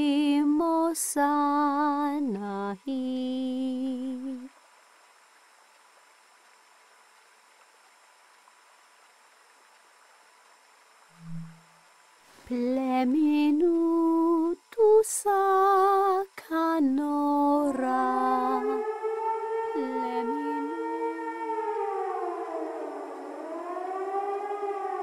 That was it. That was Cheng Valley. I thought we would capture Cheng Valley in a piece of art, But we captured it in a moment instead. A moment can never hang on the wall of a museum, but you will still carry it with you. You were the co-author of this moment. I would never have found it without you.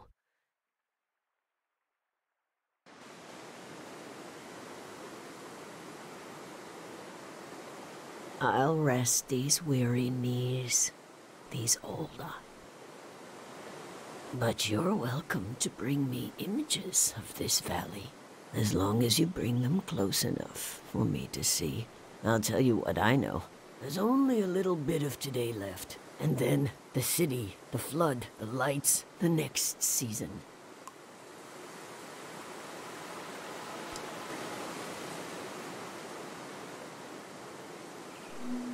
Ha! All right.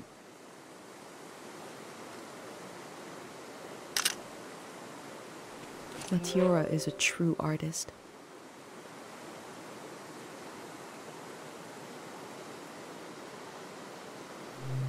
You should say hi to the widow and her son.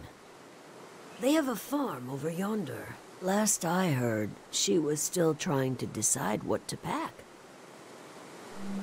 I wish I could show you around, but maybe you can bring the valley to me. You could show me photographs you've taken here, and I'll rummage around in my mind for any gems.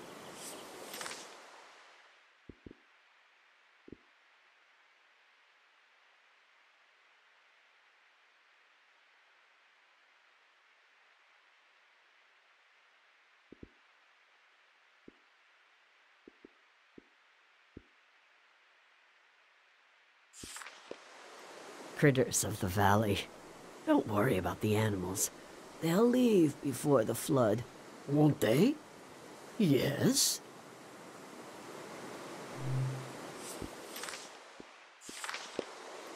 Jing Valley purple. Seductive, harmful, psychic, tumble. When you think of the past, where is it? Is the past behind you? Is it above? Is it under your feet? I wear it like an old coat.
Where will the birds fly to when flood comes?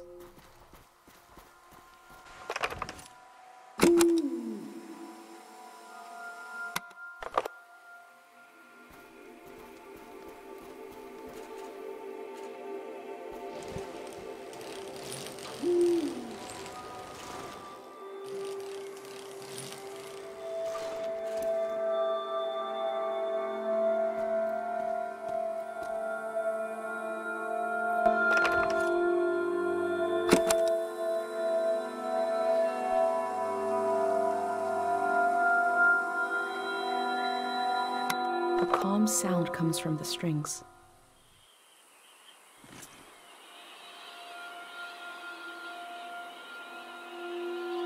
What is a symbol but a word without a sound?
This bird clearly has a busy mind.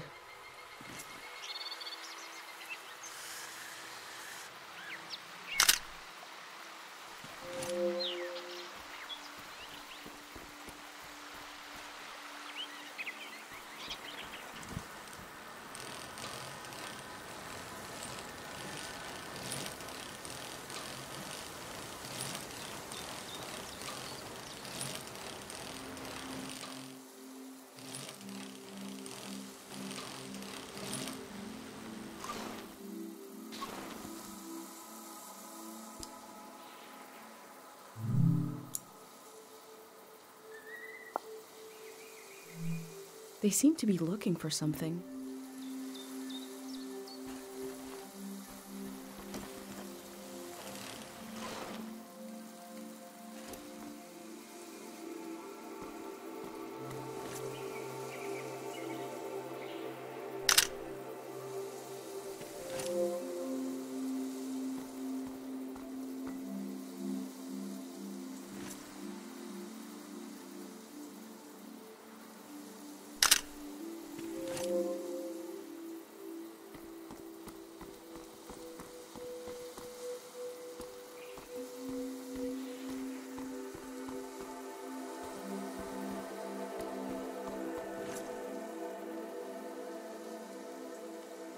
They're bringing the dam down. Eventually?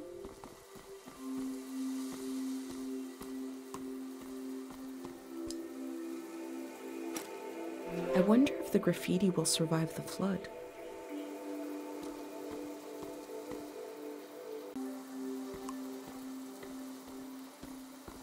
What mark should I leave?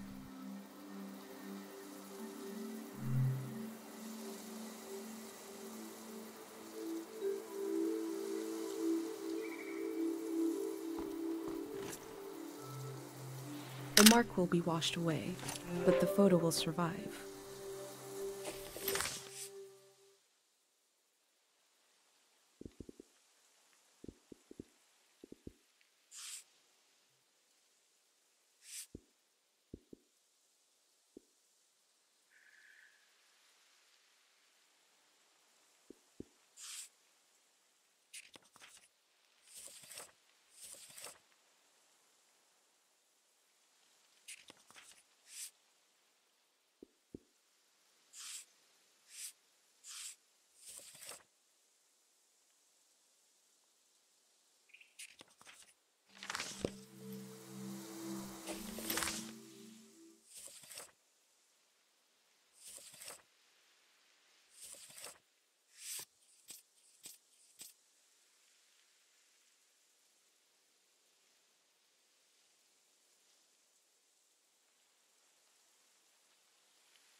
A home isolated from the rest of the valley.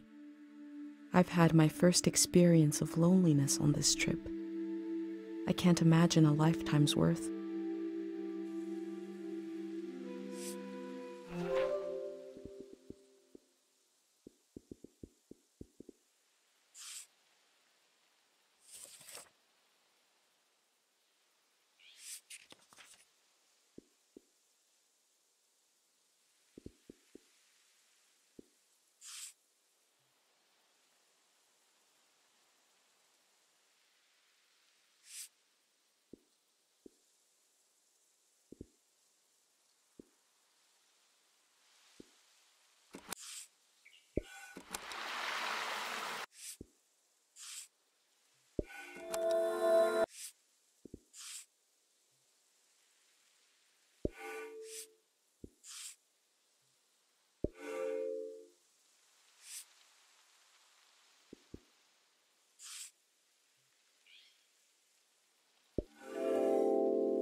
I hold tight to the feeling of being almost lost, barely lost, wandering with conviction.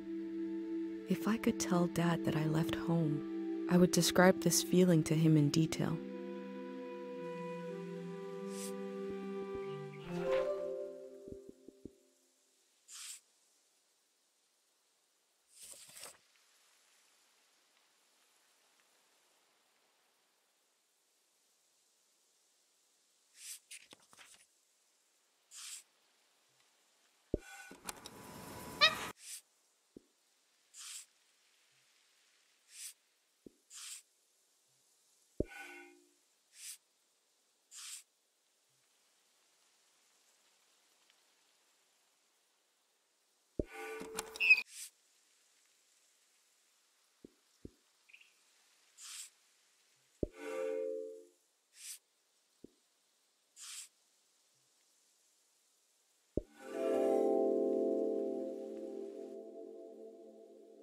We have Dr. Fumio's cures to negotiate with the exigencies of life as a conscious being.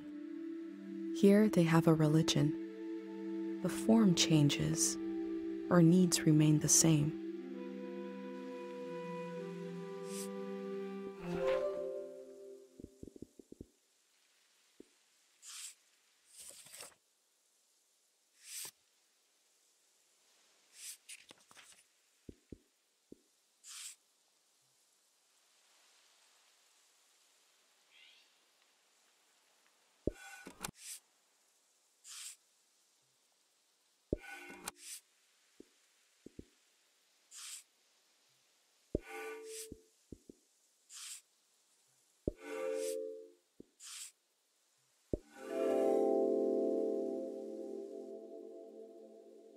A green space.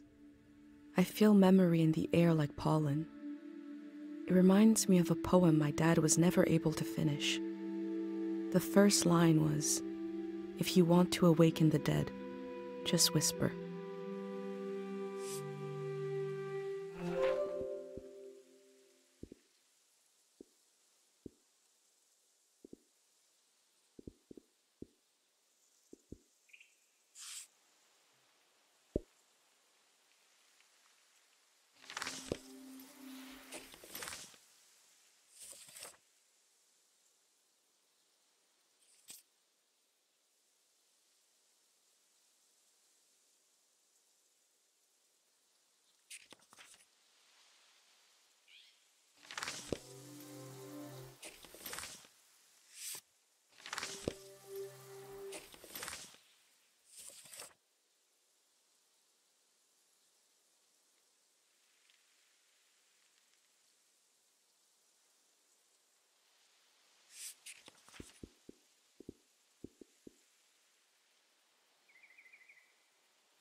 Grey hands are the future in all its uncertainty, the good and the bad, the hope and fear of progress. The loneliness of this season will be left behind. A collective project is coming.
Music from a trio of performers.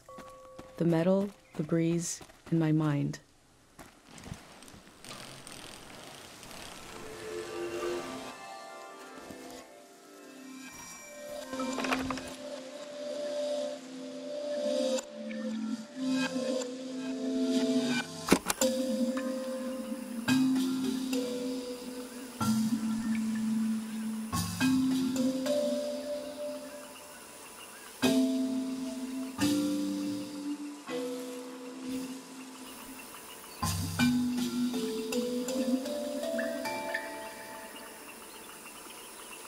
This flower was broadcasting music.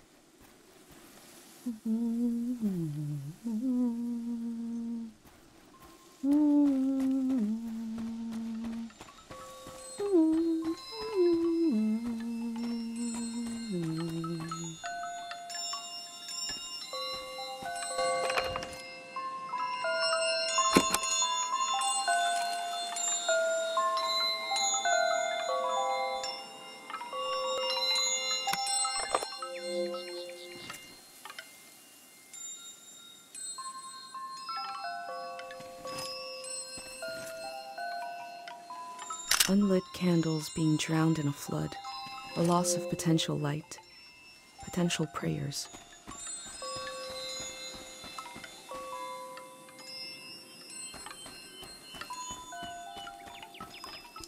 The text is barely legible.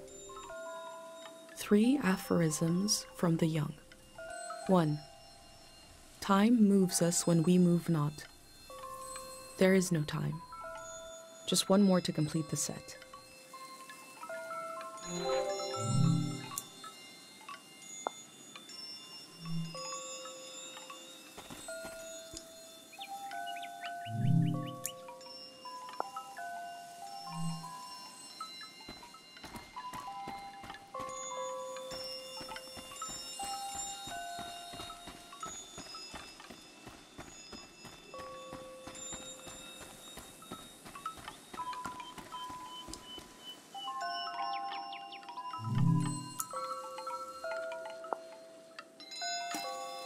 can still walk through the streets of my village, down the corridors of memory.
There isn't enough room for a cemetery in my village. Here, memory is granted space.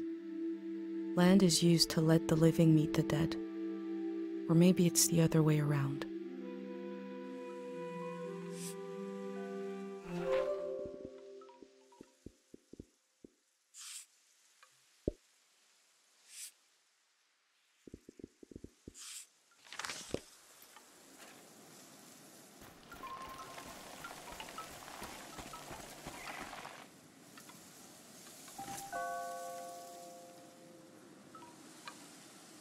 They're keeping the memory of the dead alive in a way I've never seen before.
Oh, no, no, no! You said we had until midnight. I'm not ready to leave. Look at all this. Wait a minute. A cute outfit, a bicycle. You're not a greyhound. Oh, what a relief. I'm sorry. I just assumed because who else would be... What are you doing here? Well, I'm Sofon. My boy Kochi is skulking around here somewhere. Welcome to Tiang Valley. You should have been here a week ago when the evacuation started. Almost everyone is gone now.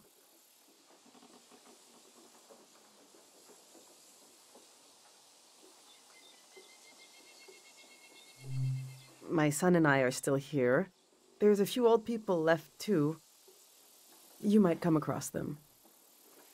Hopefully everyone will leave the valley tonight. We're going to live in the city, in a little apartment. Look!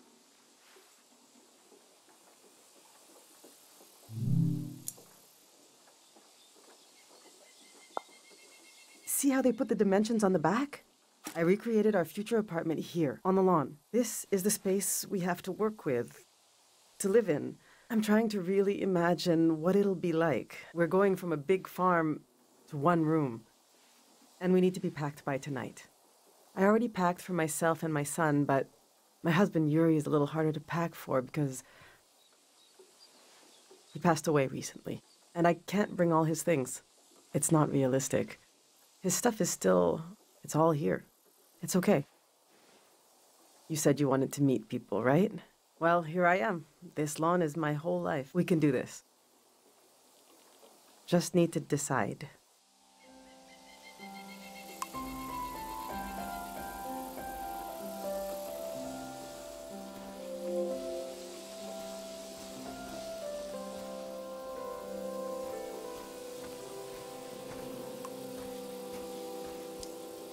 These are Yuri's books. They're pretty heavy.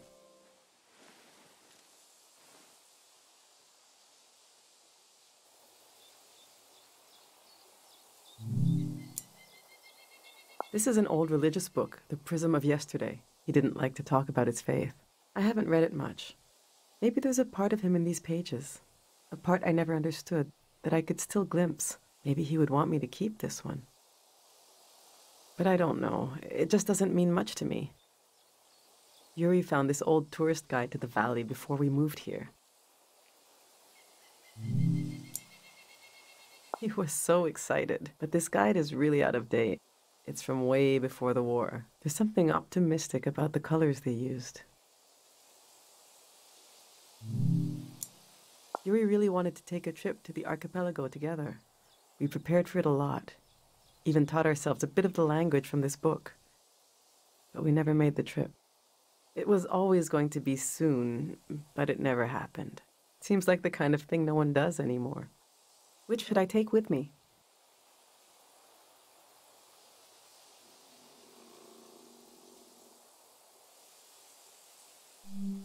We have a special feeling for the season just before us, the one our parents grew up in. It's like it was right there, but we missed it. We know there were horrors, but somehow everyone seems innocent. I suppose I'll be leaving the other two behind. I know they're heavy, but would you want to take one with you?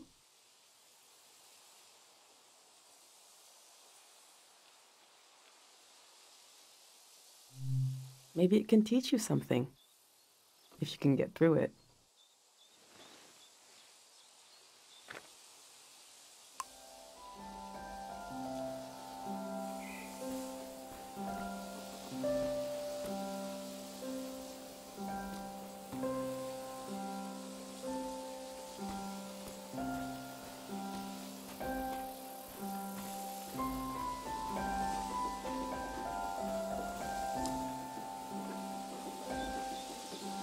Yuri learned to paint from our neighbor, Matiora. He painted all three of these. This is a self-portrait he did. Kind of intense, right? He was more handsome than that. I wish he could have seen himself the way I saw him, you know? He was really lovely. Just occasional dark moods from his work. This is his portrait of me. We got into a fight over it. What's that supposed to mean? You just splatter some paint on the canvas and put my name on it? He said it was my essence. I don't know. Do you think it looks like me? He painted this for Kochi, some kind of private joke between the two of them. I don't get it. They were both interested in the war and how it ended. I'm not. I just pray nothing like that will ever happen. Which painting should I take with me? Yes, you're right. Himself from his own eyes, something I could never see without this painting. All right, this is going well. But I feel like I'm forgetting something. Or someone. The demon of shame and mourning. How could I have forgotten? Now, where did I put him? We need to bring the demon of shame and mourning.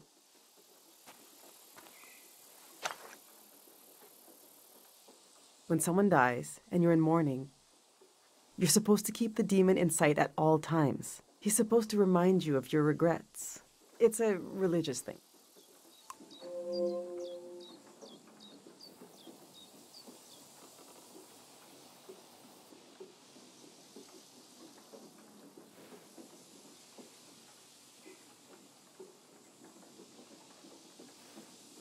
Our old cart broke. I overloaded it. So I had to use the wheels of his bicycle. Now he's so mad he won't say a word.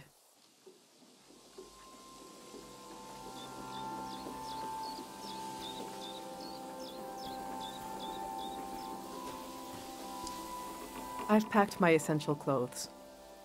I don't know what to do with these. This was Yuri's best suit. Maybe when Kochi grows up, it'll fit him. That's a long time away, though. My island dress. I made this for our trip to the islands, the trip we never took. It was based on a photo of a seaside Azan dance. The hours I spent on this. These are some of Yuri's clothes from when he was a kid. I thought Kochi could wear them, but he says they're itchy. So what's the use? But to throw them away, he was a little boy. He would put these clothes and go to school. He grew up. Oh, God, this hurts a little. Okay.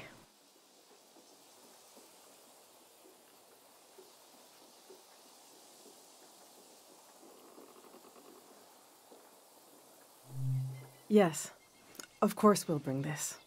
I should bring anything that helps Kochi remember his dad. Let's see how this is going so far. We'll remember Yuri's excitement coming to the valley. Kochi will be so proud to wear this suit someday. I'll remember how Yuri saw himself. I think we're almost there. Let's just look a little more.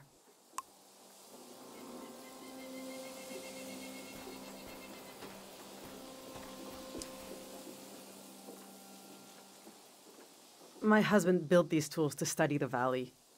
They were his life's work, and they took his life away, too. So what do I do with them? You can't buy tools like these. He made them. My husband didn't insult God, but maybe he stepped on his toe, and his life went out of him.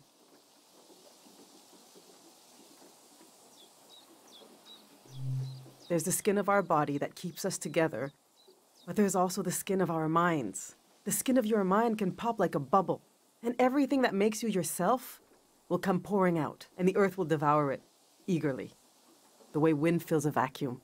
They might be incredibly valuable to a scientist on the other side of the world. I don't know. I also hate them. I get you're a curious soul, but I forbid you from using them. I don't care, but he did. He gave his life trying to understand this world. I can't keep these tools, and I can't throw them away. There's even more of them, bigger ones, out at his work shed. Okay, I'm gonna turn away now. I want you to take them or throw them away. I don't want to know.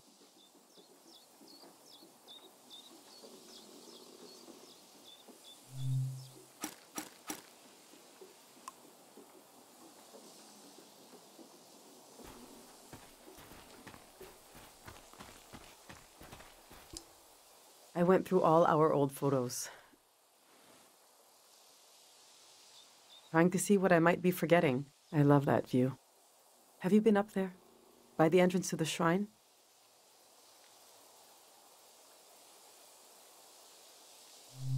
You really should go see it when it opens. It's just across the river and up the hill. The doors to the shrine open when the sun goes down. The monk is still in there. I hope he'll evacuate. That's Matiora. She lives east of here, out in the woods by the river. She said she'll evacuate, but she's still here. It makes me nervous, but I can't complain. We're still here, too.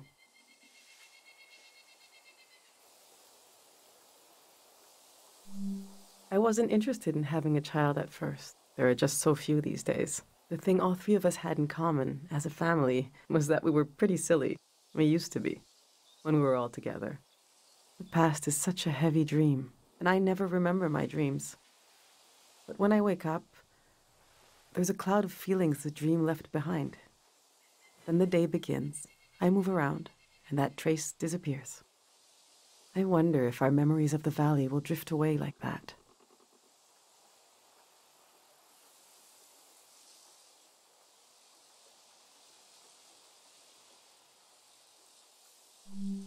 My Yuri's funeral was the last one the valley ever had. There were fireworks and flowers, singing and crying. There are no photos of that. It wasn't allowed. It's so quiet now. All right, this is it.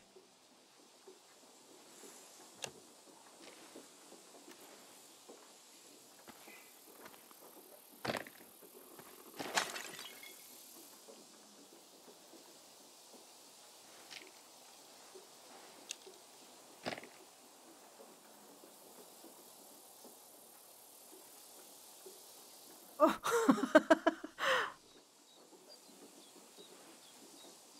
I killed him. The demon of shame and mourning. What was I thinking bringing it along? What an awful tradition. Kochi, do you still want to take a final tour of the valley? Let's get those wheels back where they belong.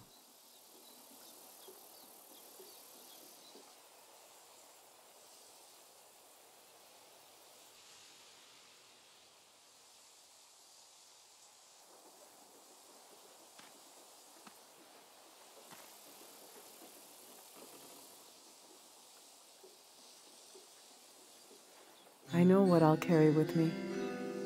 It's something I couldn't leave behind if I tried. It couldn't be crushed, like the demon. It's too many layers deep. I'll carry the part of me that's gone. But there's so much life left that flowers grow along its edges. Something like that.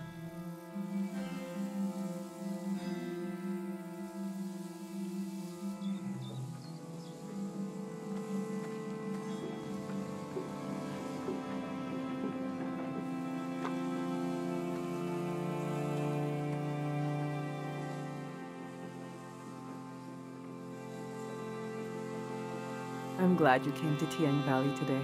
Thank you for being there for me. I didn't realize how much I needed a stranger's ear. Now, there's no rush, but as you try to wrap your mind around this place, feel free to come ask me questions. I'll be right here until night comes.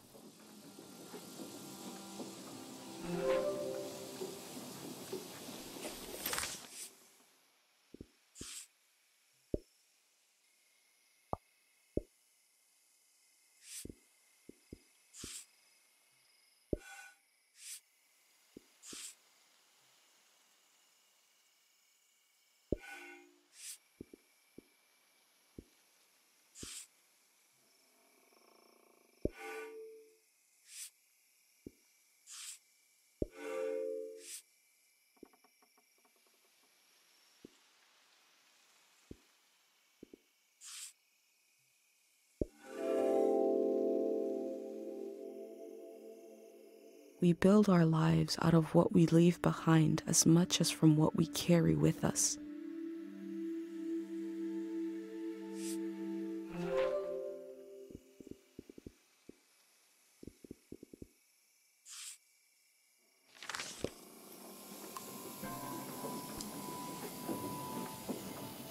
I love sounds and music. If you have anything you recorded to play me,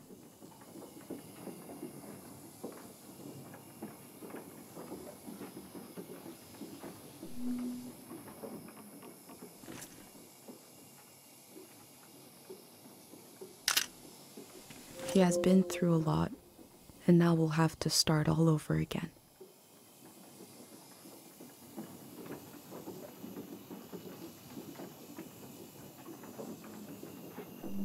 the sun is going down, so the shrine should be open soon. The monk is very reclusive these days. You and him are the two weirdest people I've ever met, so I like the idea of you hanging out together.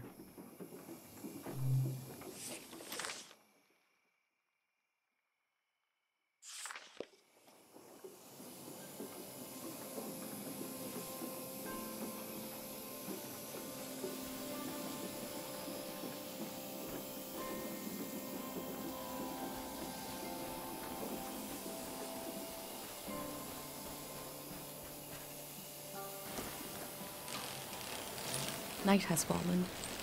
The doors to the shrine must be open now.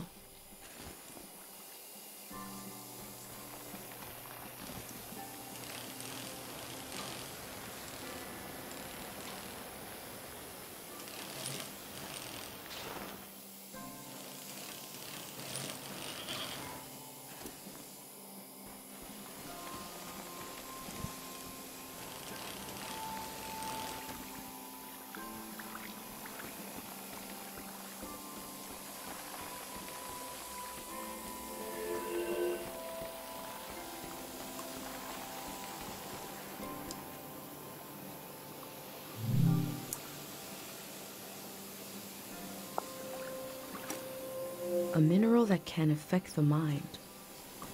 To what extent?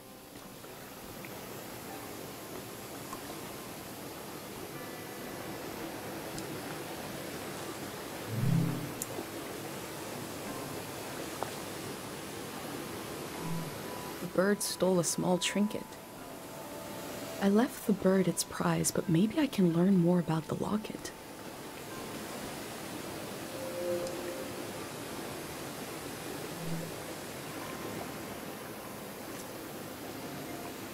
The tree looks diseased in this painting.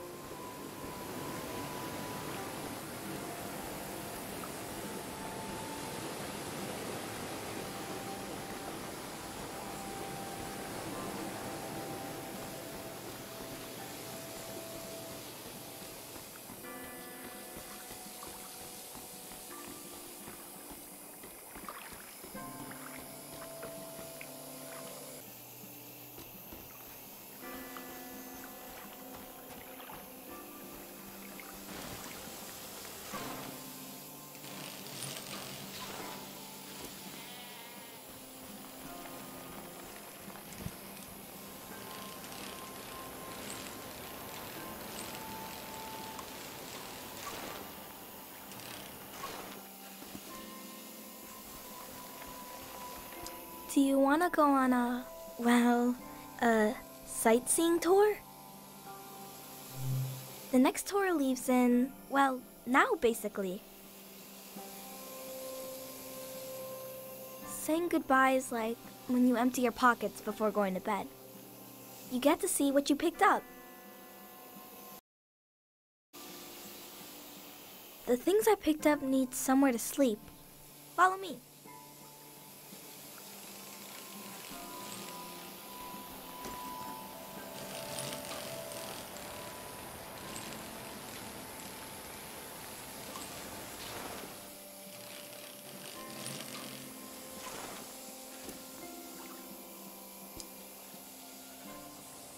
This is my tree. Since we can't bring it to the city, I don't care what we bring. I love the tree, and Dad cured it. That's what he did.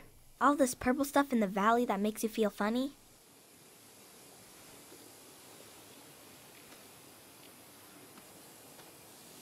See?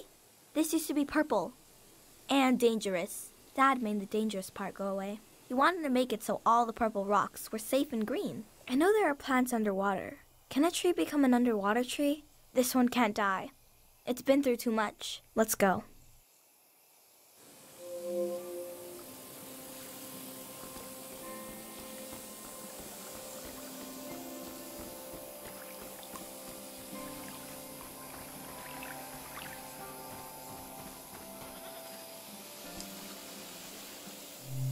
Let's go.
We had a picnic here a long time ago.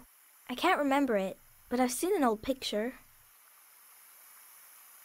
Can you take a new picture? And I'll sit like Dad does in the old one I saw.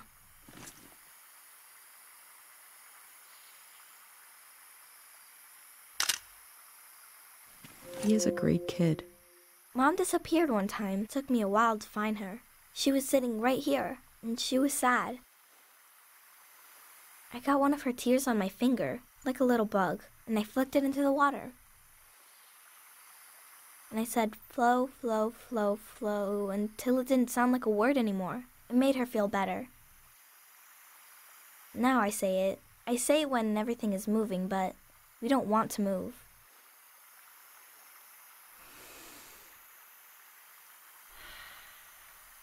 Come on.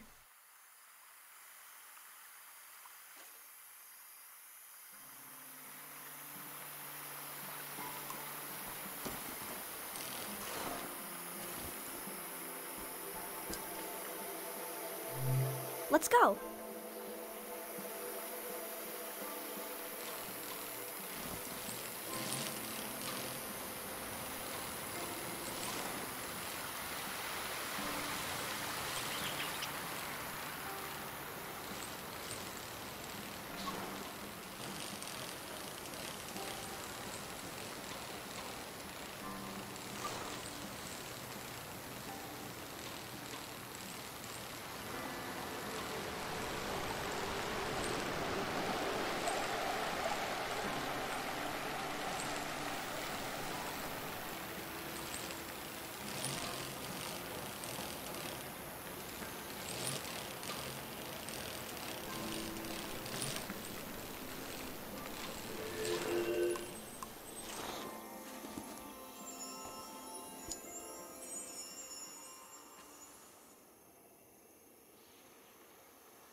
His name is Frenay.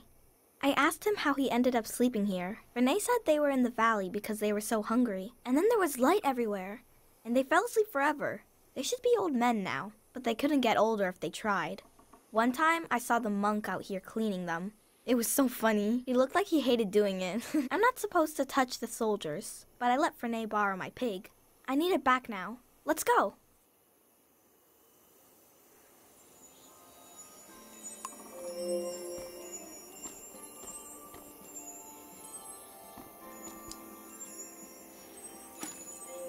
This must be Kochi's drawing.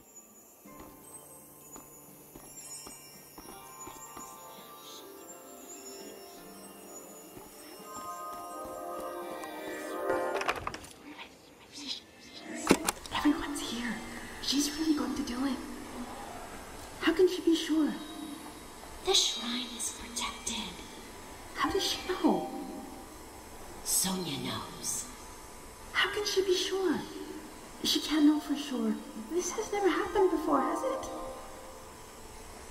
I don't want this. We need to leave. Let's just run. Wait. Do you hear that? Oh, God. We're going to be okay. It won't be over soon.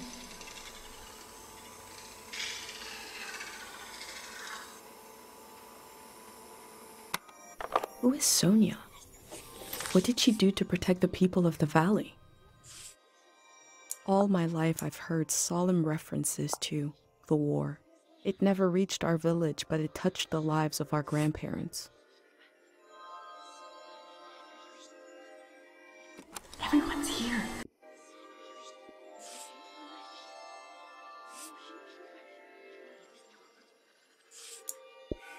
Everyone's here.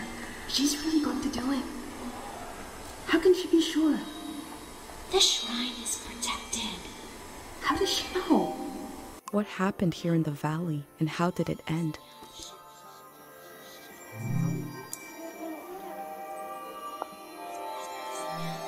They believe a prayer put the soldiers to sleep. Is that possible?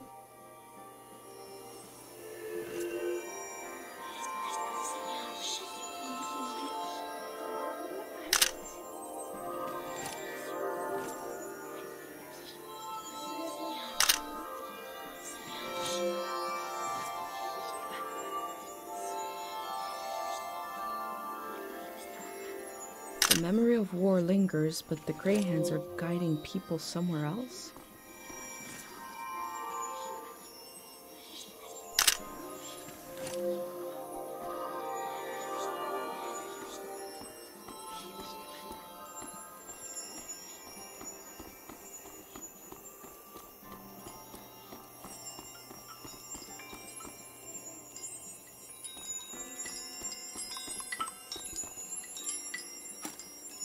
The people here weren't ready for a war.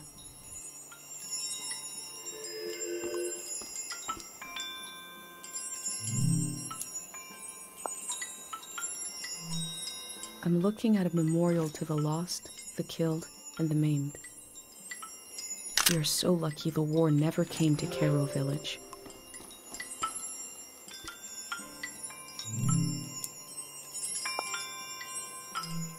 All this will be washed away.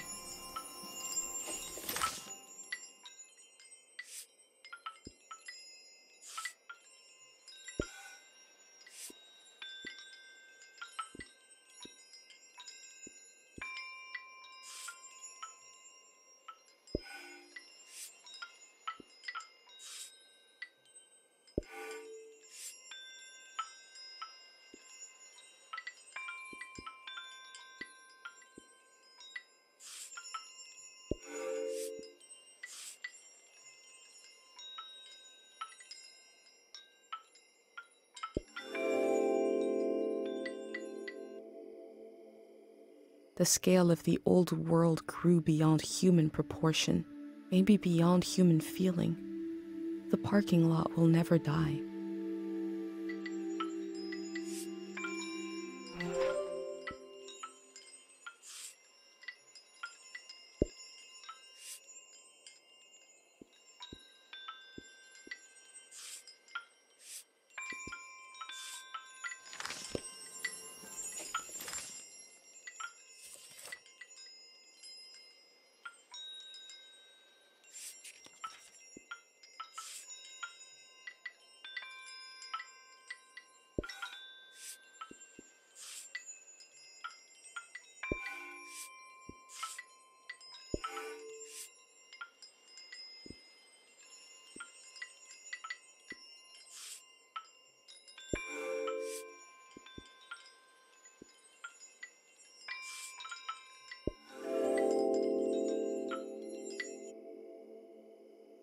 This valley is so different than my village, but both places have an enormous tree watching over them. This tree will pass in the flood. What will be the end of the tree in Cairo?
I try to divide the things I see between two categories, permanent and impermanent.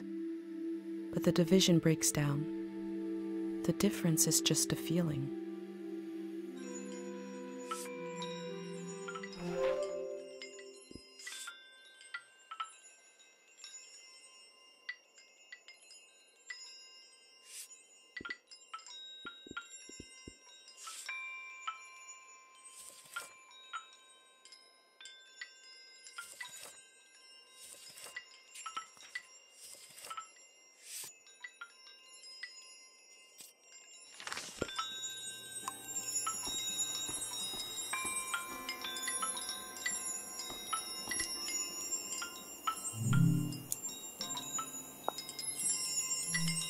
This machine fueled countless tourists motoring into the valley.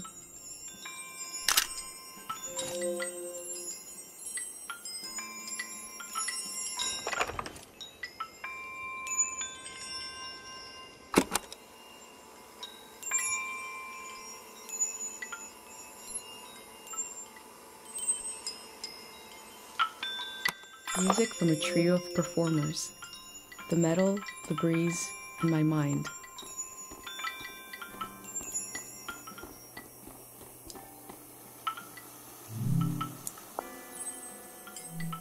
That last line is kind of disconcerting.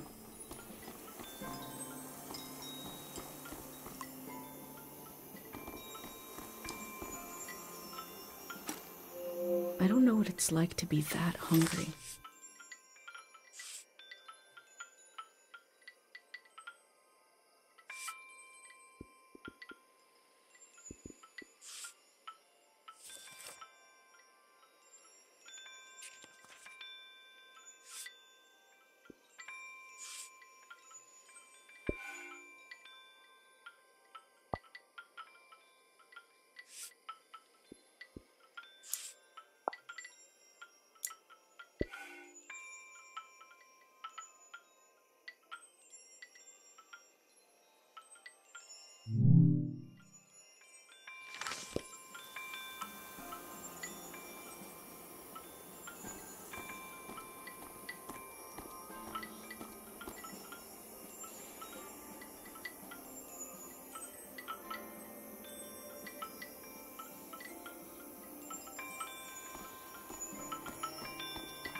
I wonder what they dream about.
Everyone's here.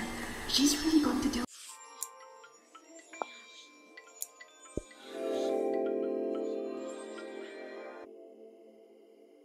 The war was its own season, but the trauma of it echoed on into this season, haunting it.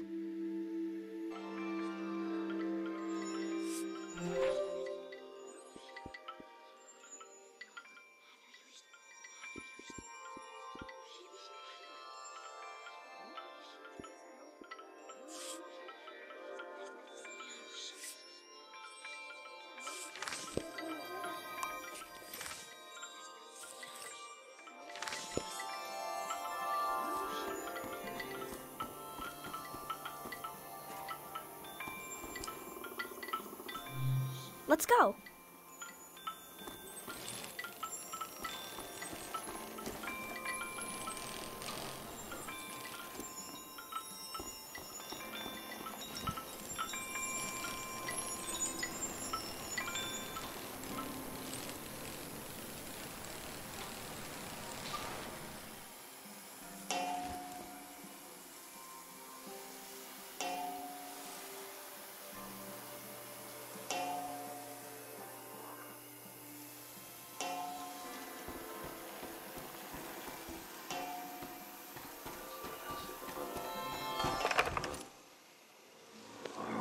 I've always prayed when I needed something. But now I just want to thank you. The calm you brought over the world. I'm in love with this silence. This moment. We're going to live. And we're going to remember.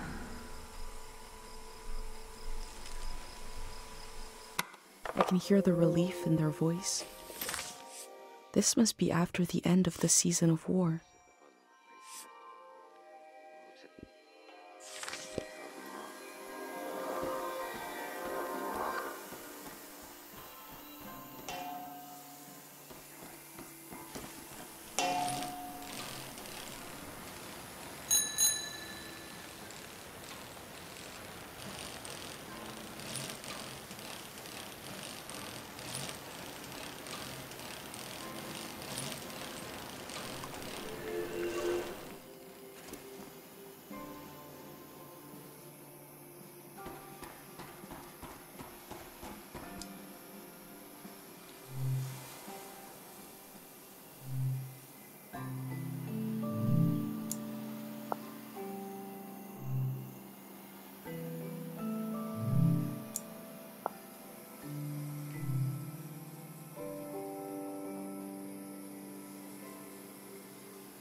Those slips are prayers to this god for memories?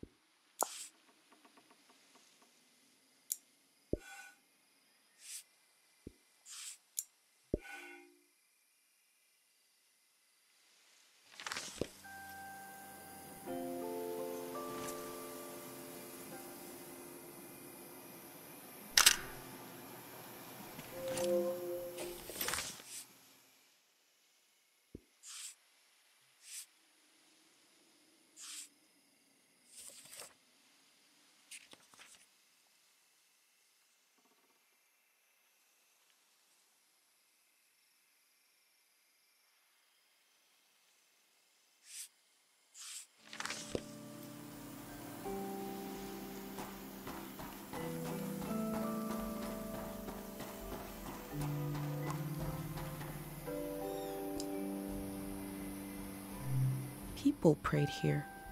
Who did they pray to?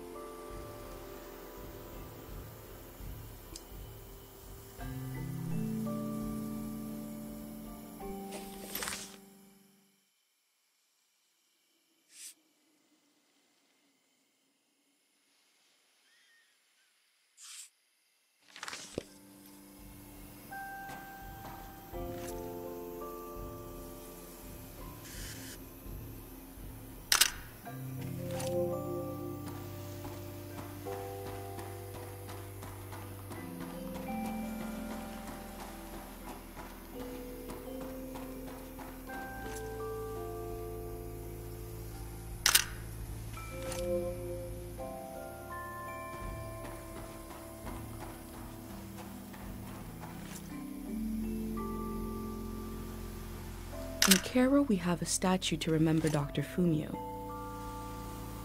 But this statue is meant to be worshipped.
I wanted to see the water come up from here, to see it crash.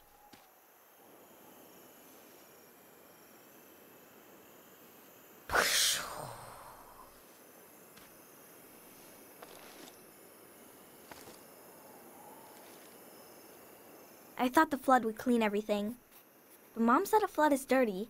That makes no sense. I asked if we could stay and watch, but Mom said we need to get a ride to the city.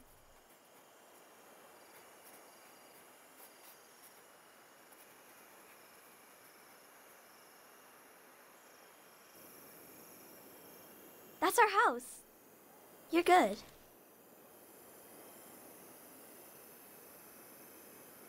Come on.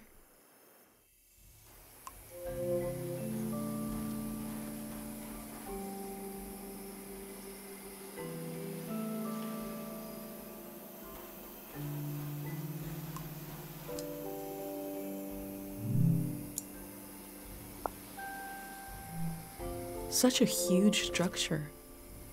I wish we had more information about the olden days.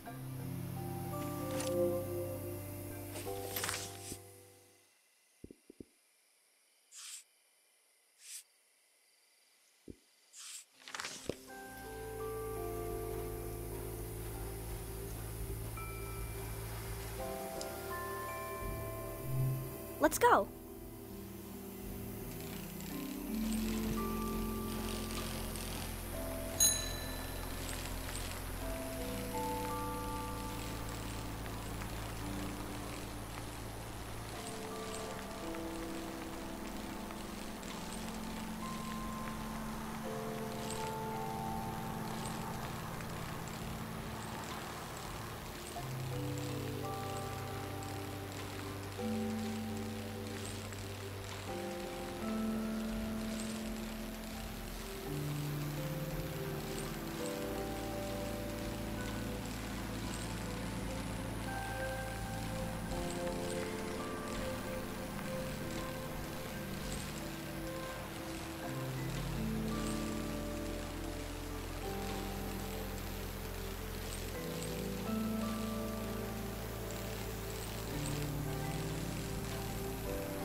Mom wasn't there when he passed away. I was there. Dad had his eyes closed, but he was making a face, like he could see something. So I asked him what he was looking at. He said he was looking at me, and I was all grown up. He saw me climbing up a hill in the sun.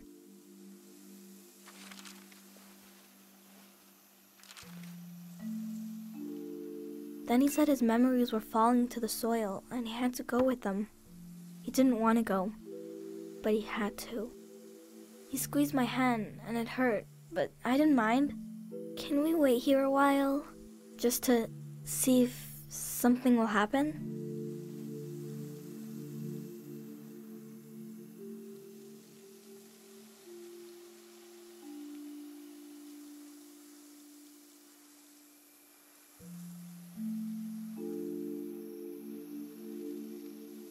I met a boy who lost his father just like I did. It's something I don't talk about much. But I did to him. I've been recording everything for you. But this feels private. I'm not sure if I want to share this with the future.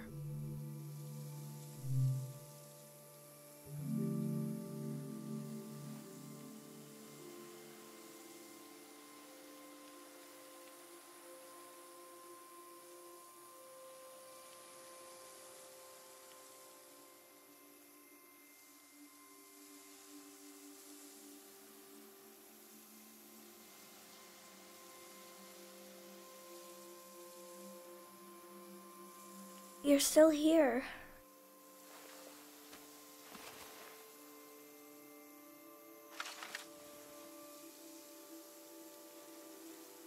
The tour's over.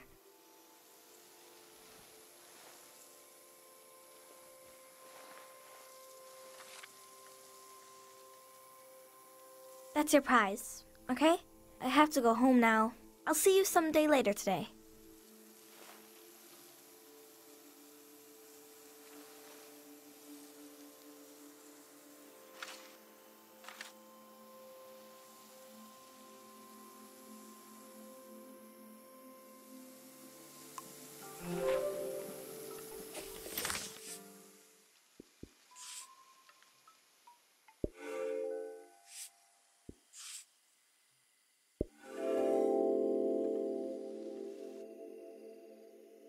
Kochi collected objects around the valley and laid them to rest at his father's grave.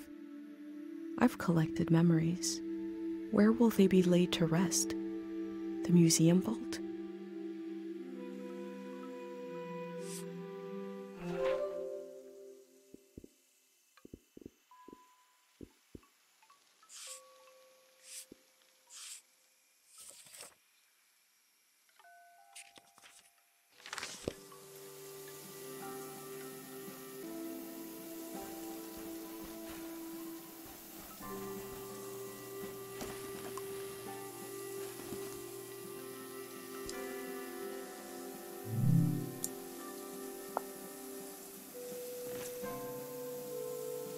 Gary's tombstone.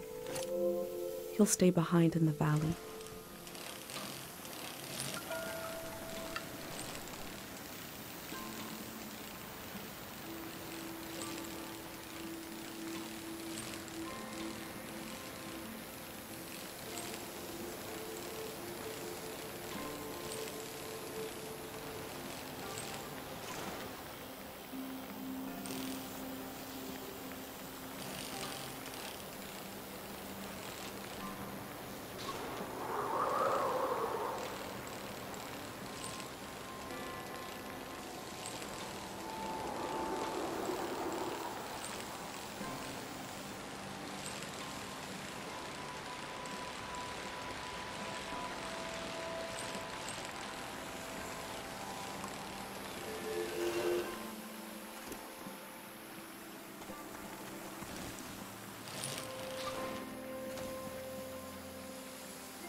Looks like there's no one around anymore to enforce this.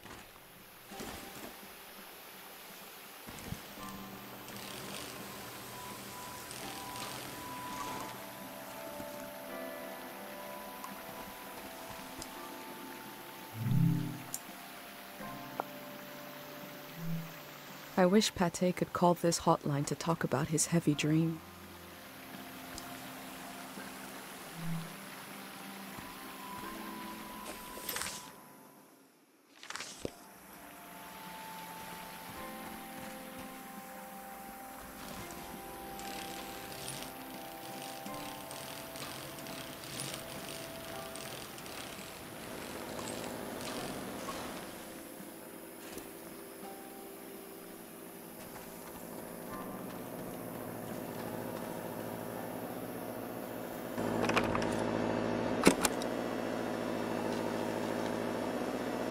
Lonely power generator crooning.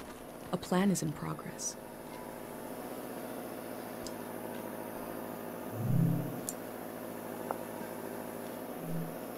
There are a lot of these signs. They must really want to keep people out of this area.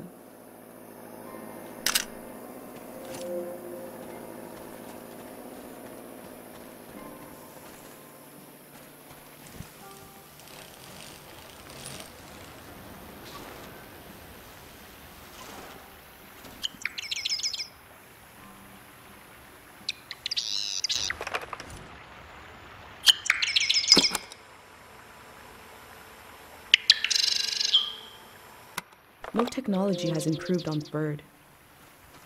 It can fly, sing, and surveil your neighbors.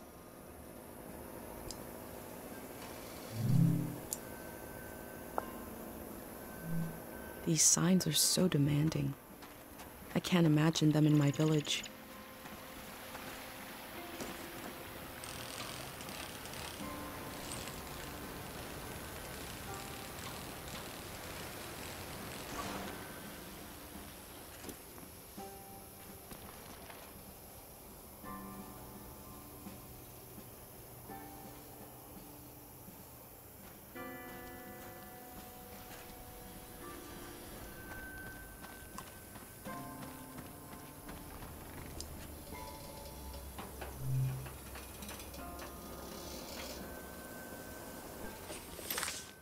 I found a dig site that is fenced off from view.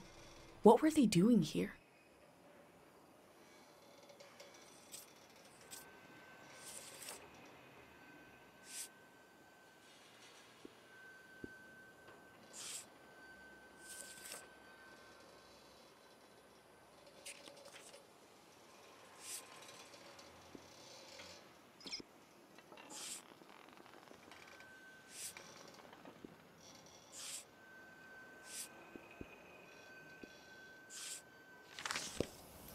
A greyhound said he left his materials behind. It should be somewhere around here.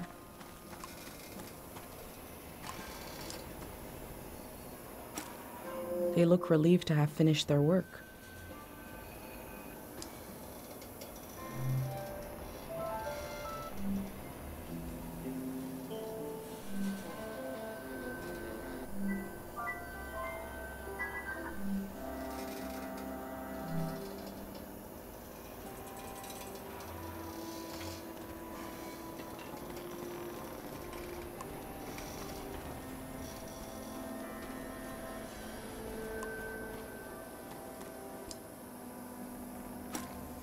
The work at the dig site has something to do with Day Zero.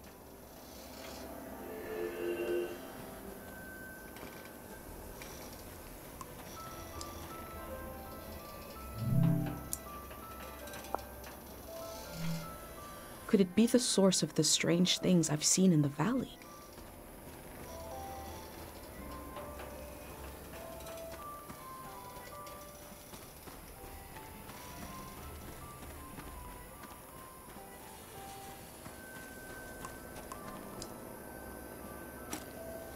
Memories and emotions condensed into a mineral.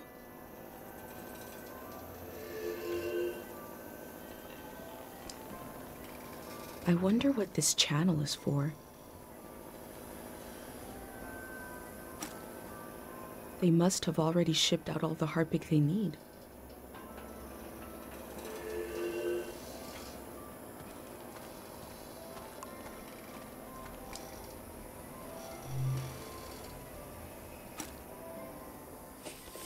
I wonder what's on this reel. What is Day Zero?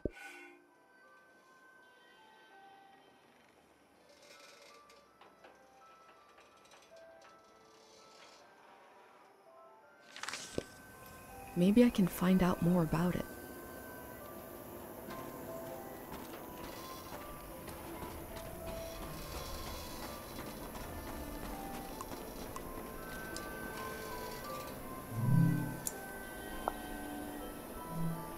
They dug up all that harpic in order to conduct some sort of prayer on Day Zero.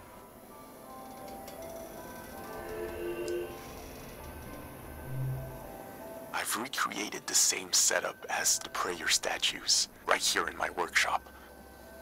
I set up a singing bowl so I can verify the pattern that will form in the water. And some harpic, of course. Each god seems to correspond to a resonating frequency. And when this vibration acts on the harpic, we get the psychoactive response. Going to give it a try here.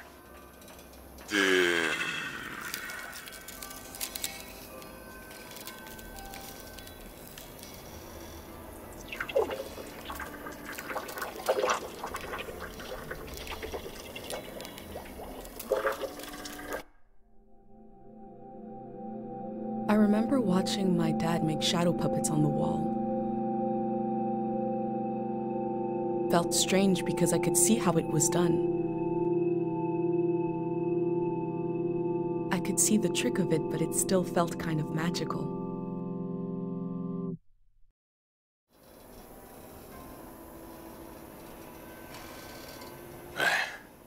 It worked. I do feel the more I do this, the more tired, and it feels like it takes me longer to return to the present. But now I have some control. I face the question of how this mineral affects the soil. I still have a lot of work to do. That's all for today. This kind of experiment can wear out the mind. But this was worth it.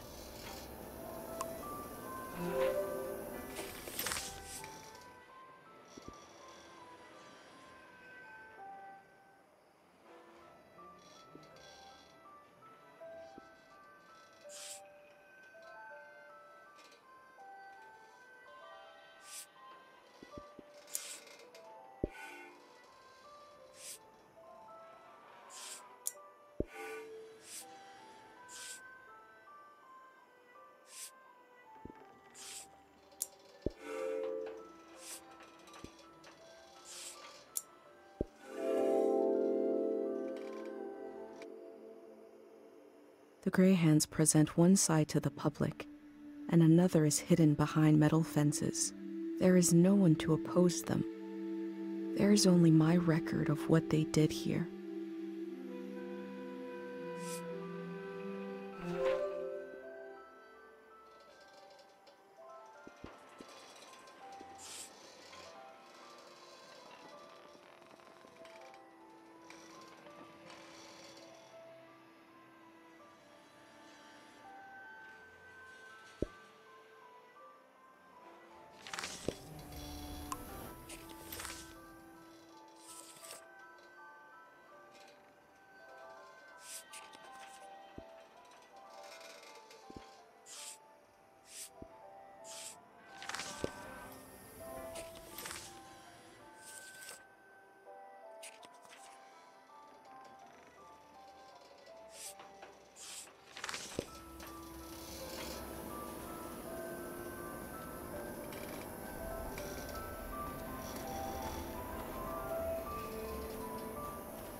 The memories of the owner now turned into a beautiful mineral.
What we do to the land eventually makes its way into our blood and our brains. This can define a season.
The necessity of day zero is not just psychological, it's ecological. Because there is a compounding effect to these minerals and their psychological effect. And we see this in Tiang Valley. There is a memory and a memory of a memory and a memory of a memory of a memory. This echo effect, this recursive nature is the problem. As this cycles through the ecosystem, it creates points of pressure where things bleed, and soil and human minds are contaminated. Some will say, what's a few daytime visions? But it is an increasing risk, an increasing danger. Left alone, the haunted quality of this season will only get worse. The necessity of day zero is also to... This particular action will neutralize this phenomenon at its source. This is not an endless cycle. We are putting an end to this psychoactive material, and we are opening up space for something new.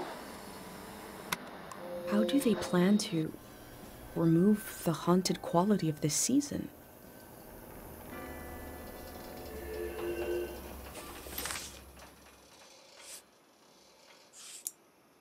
The necessity of day zero is...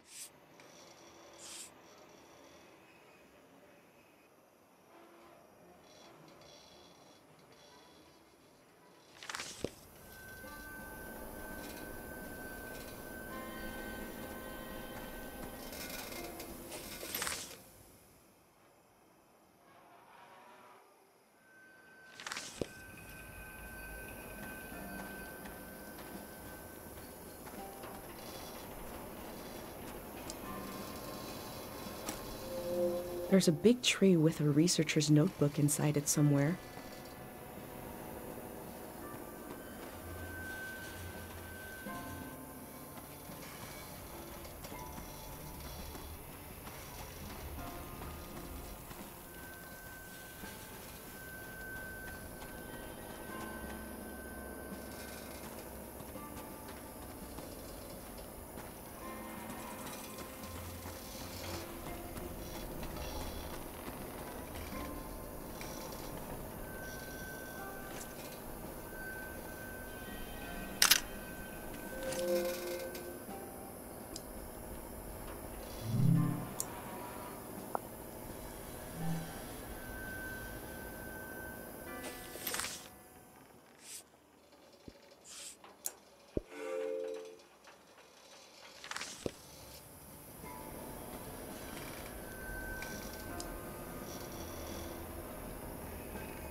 I'm not sure I can go through that again.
We begin in our mother's arms. We open our eyes, but she's not there. We breathe in. Where is she? She is everywhere. And we breathe out. Good morning. Welcome. Congratulations. You have just stepped into a new season. You may feel as if you're seeing the world for the first time. You may have noticed that colors are more vibrant. You may have noticed that food tastes better. What you are feeling right now is how it feels to be liberated from the past. There once was a season that was beautiful, but everyone you met, their eyes were clouded, and their necks were turned backwards. They were weighed down by loss, haunted by the nightmares of another era. Now you may feel as if a great weight has been lifted. In certain cases, you may feel an unexpendable well of energy rising up inside you, because you know there is so much to do, that the world is ours, and it can be anything we want. With your help, we're going to do it right this time. You won't be alone. There will always be a hand and a voice beside you. There will always be a song to sing. Tear down the ruin in your mind, the wound you kept inside, can you let it go? Share now the season in your eyes, the people that you find will forget what's yours and mine in the world to come. Tear down the ruin in your mind, the wound you kept inside, can you let it go? Share now the season in your eyes, the people that you find will forget what's yours and mine in the world to come.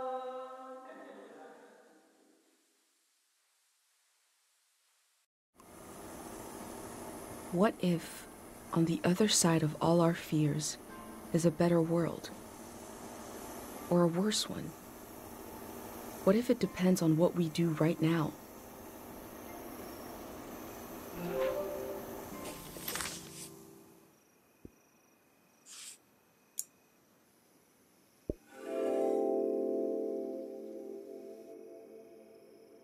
Day 0 will be the day between one season and the next. It will be the moment everything changes. They believe this will create a better season, that it will heal us.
I recognize you.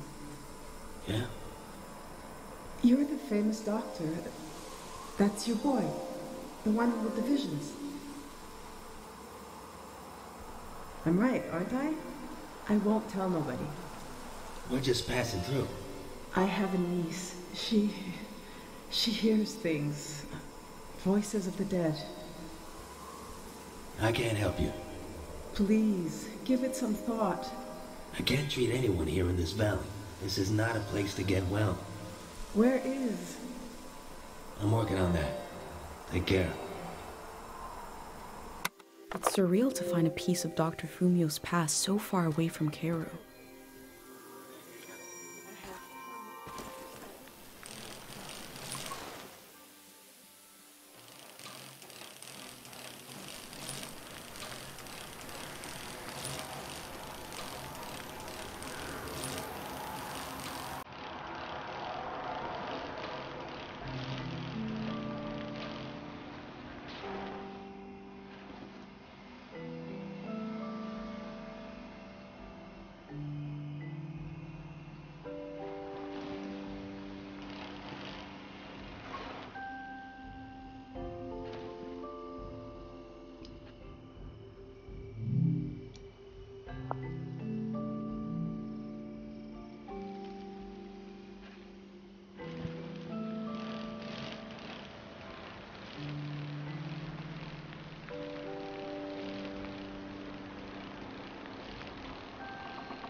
I smell hay, rust, and old warmth.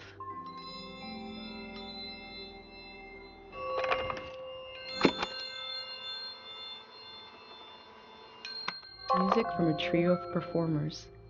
The metal, the breeze, and my mind.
Those slips are prayers to this god for sleep?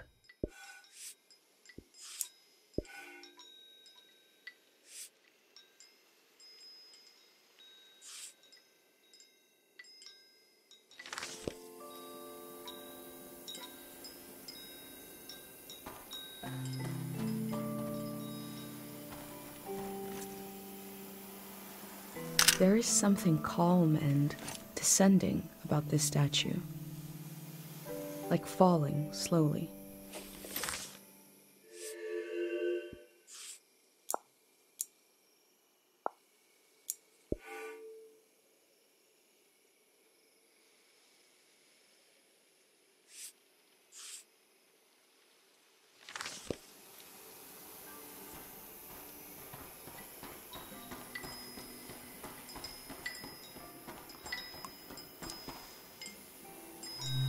People prayed here. Who did they pray to?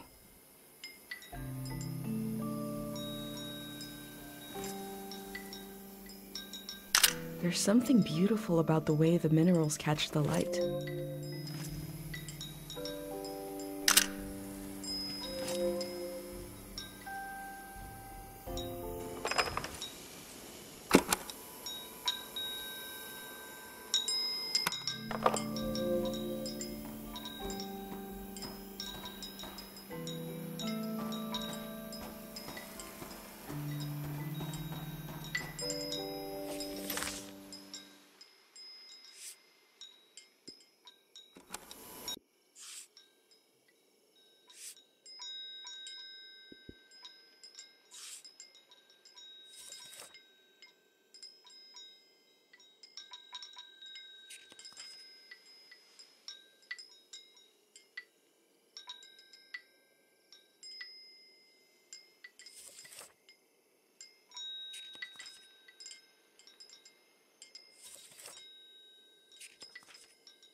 Oh, you'd never believe it. That locket was a gift from a famous singer.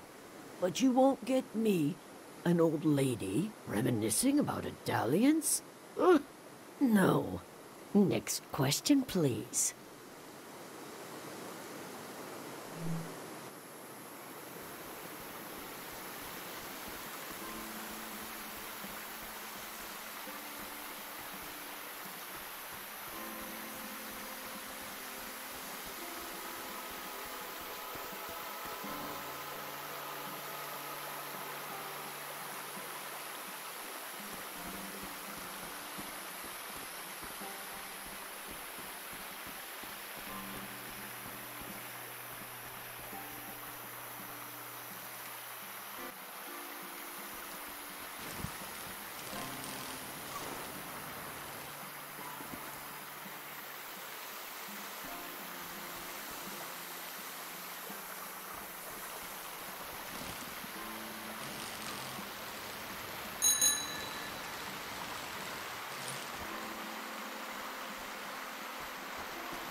I knew once I went into the shrine my time to explore the valley was over.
Who are you? What are you doing here?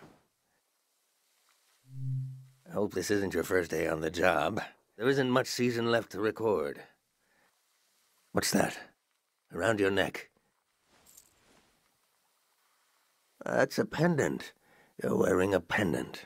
My God, I've read about those. A pendant, a burner, 5 memories, 1 for each sense. Who did you make the pendant with? And who lost the memories, you or her?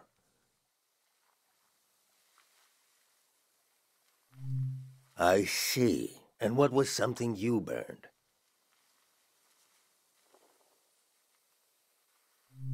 You burned a life candle and a memory?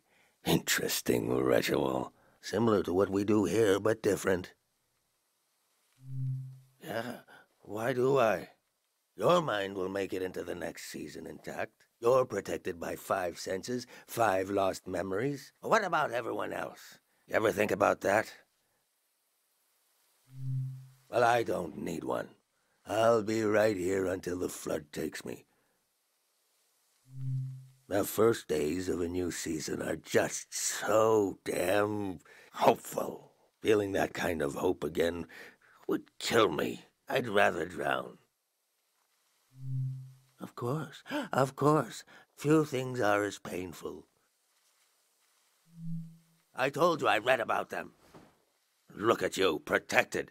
The rest of the world is not so lucky. Me, the people you've met on your way here, nobody else is protected. You think everyone makes it into a new season intact? Tell that to the boys face down in the parking lot. You know things are about to change. I can tell. A collective pendant to protect a group instead of one person. You're welcome to try. My memories are all over the shrine. You can have them, destroy them, whatever you want. Asking an old monk to invent a new ritual. Let me die in peace.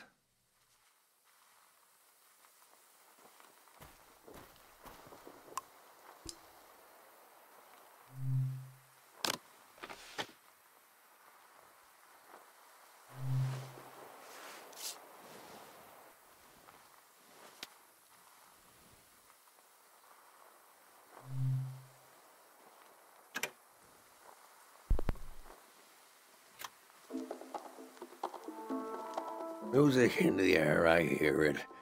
You want a memory, then, for your, what do you call it, collective pendant? Something about hearing this at breakfast. Cooking breakfast, listening to this. Is that enough of a memory? I guess I won't forget it now. I'll forget it when the flood comes.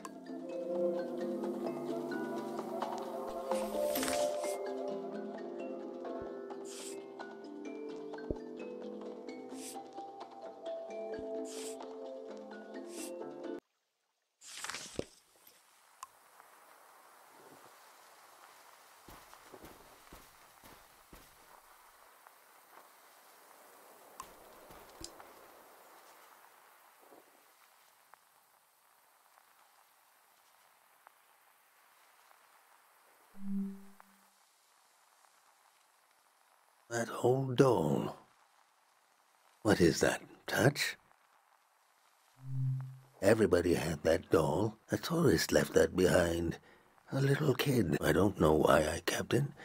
I knew they'd never come back. But the life the kid imagined into this piece of fabric, I can still feel it. Who was that child? Why is this doll here?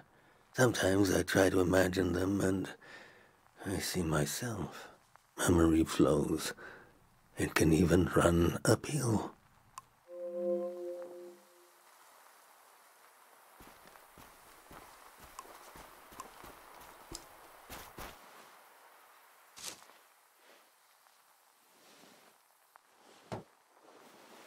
That fruit is an acquired taste, but go ahead, try it.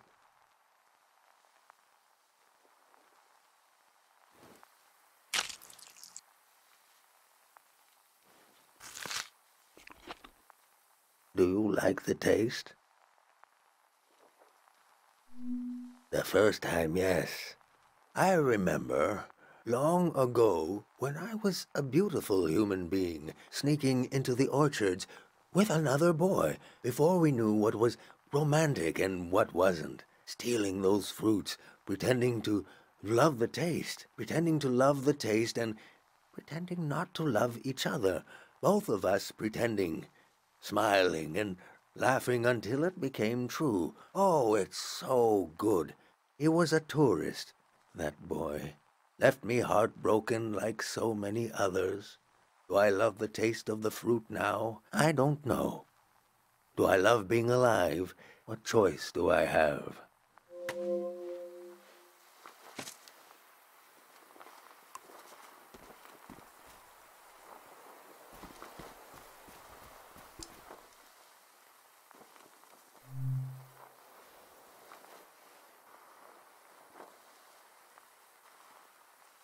That smell. The bark of the Estinto tree. I married couples underneath that tree. One day the tree was struck by lightning. An old couple came to see me, very worried. They'd been married under the tree long before I was a monk. They thought it was a bad omen for their marriage, but they were so old. They'd been married for so long, I didn't know whether to laugh or cry. We turned the remains of the tree into this incense.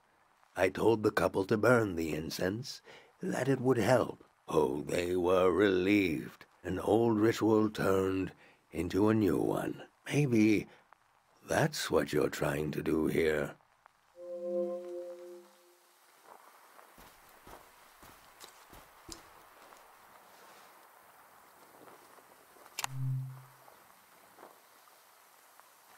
I remember seeing lights like these in the forest one night. It was Manches, the famous singer. The only time I ever got to see him sing, but my eyes were on the crowd, seeing their faces in electric light, the joy of it. I grew up in a time when we thought our lives could be connected by electricity. How could we hate each other when we all loved the same person? The brief, beautiful delusion that the world was knitting itself together. He dies, the war starts. A season ends. Did I tell you already? Hope is the most painful thing in the world. That's 5. 5 memories. 5 senses.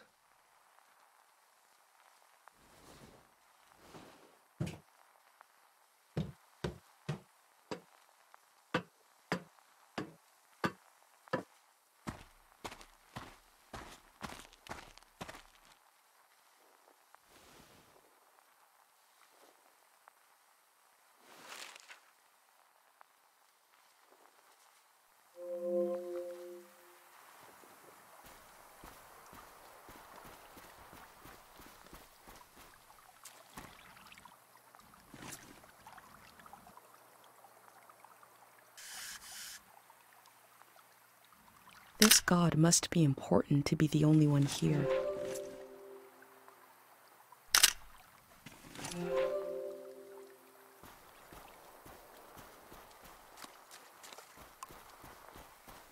My name is Easel. I was the last monk of Tiang Valley. I never finished my exams to be a monk. but I'm the only one left. I took becoming a monk for granted because I grew up around them. If you're including a ruin like me, you must be serious about recording this season. What will you write about me?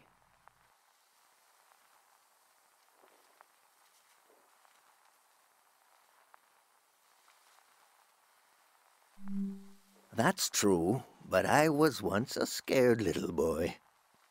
I was orphaned by the war. The monks found me on the coast, wandering alone, shell-shocked.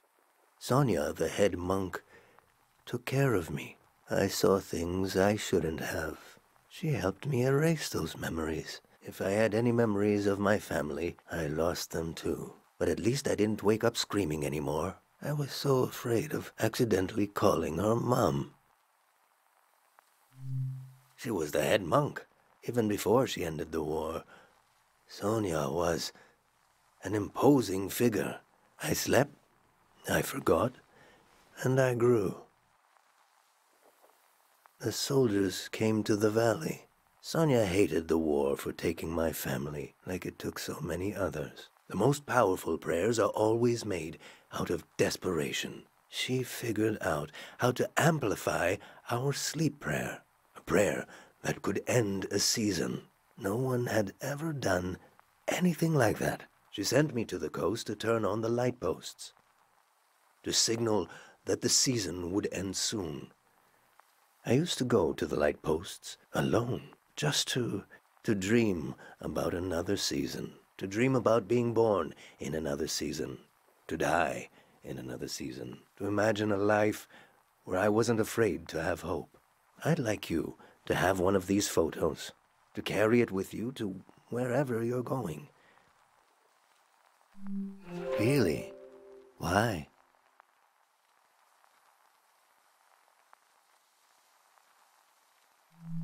She was, to me.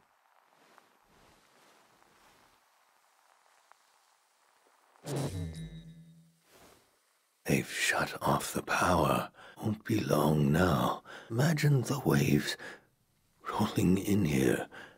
The water is so deep that light won't reach us. I should pray one last time. We should both pray right now.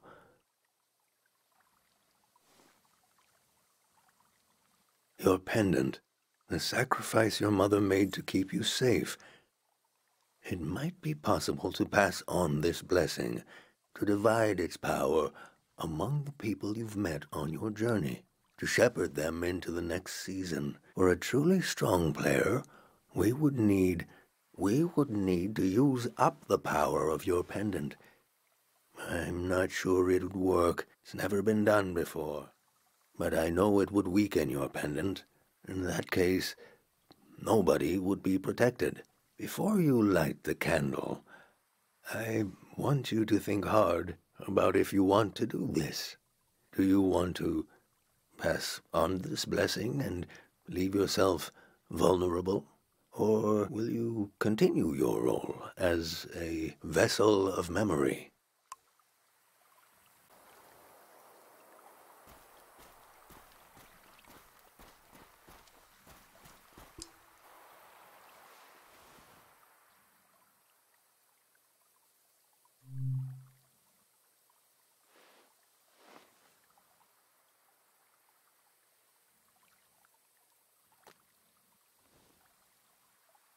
I can feel the memory, senses, and energy in the air.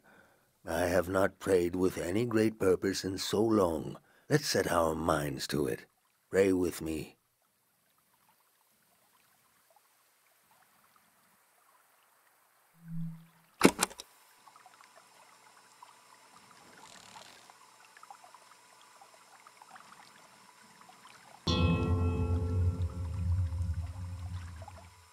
We sink these words into the fragile earth to accompany lost souls. Listen to the record of our lives spinning and the old woman tapping her foot to the music. Taste the fruit we stole from the orchard and pretend to love the taste until you truly do. Heal the fabric of a lost doll. Smell the incense of an old evening sun, the caretaker prayer, the scent of the woods and the wedding tree. Turn your eyes to the colored lights. The faces in the crowd are the faces of your children. We offer this prayer on behalf of our companions. Let them find themselves with senses warm and ready for the life of the season to come. You have the sounds of the moment. The moment is already past. We've done all we can. I need to take you out of this place. It can't end here. Let's go.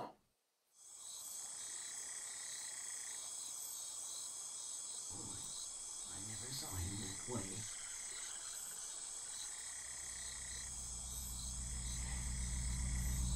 I was there.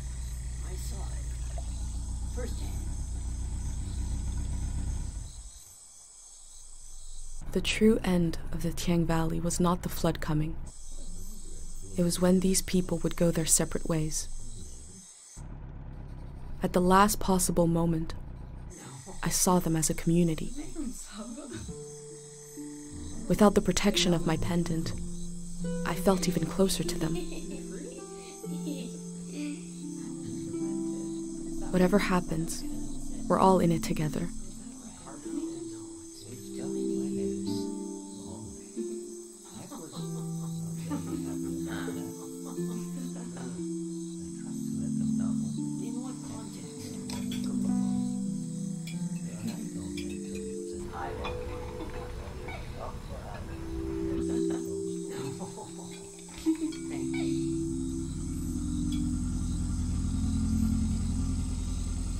The Grey Hand arrived.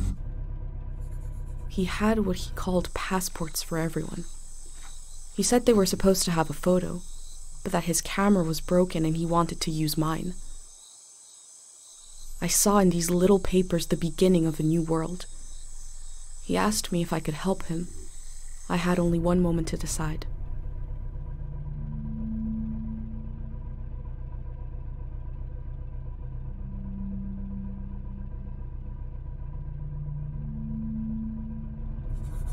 I said, yes.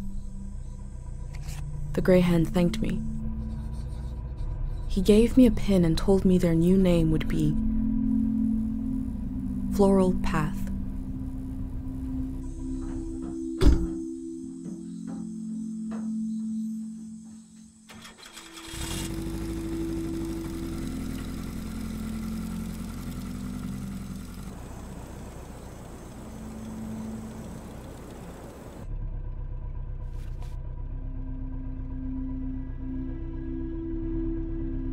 The monk said he felt like driving all night.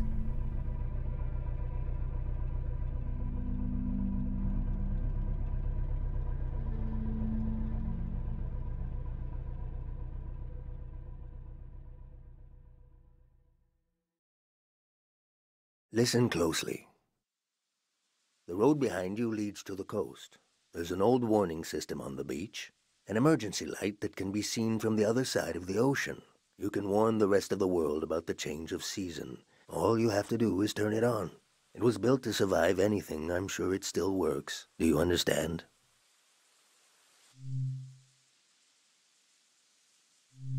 I've been thinking about that all night. I have this idea to turn my van into a shrine. For every sermon I preach, I'll listen to 10, and you will remember everything. You will survive everything. Rest transparent in the spirit that gives you rise. Farewell.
elder told me she grew up on a watery republic. The ship was commandeered during the war.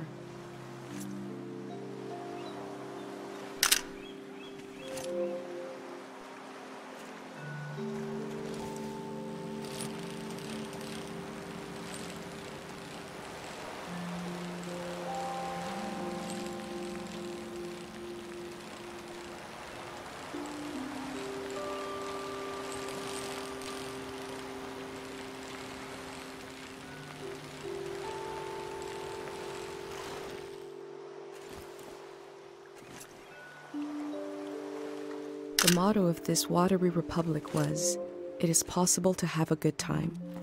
I hope they did, while it lasted.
My dad snored real loud, with a kind of pride about it, somehow. One time it was so bad, Mom made him sleep in the plaza.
An old monk surrounded by his memories.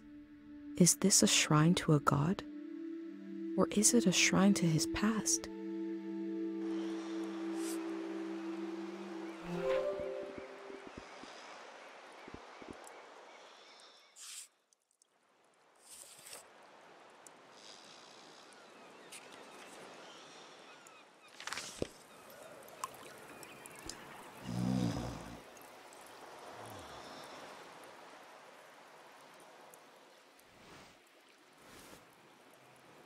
Hello. I love you. Ice cream. No problems. What this do?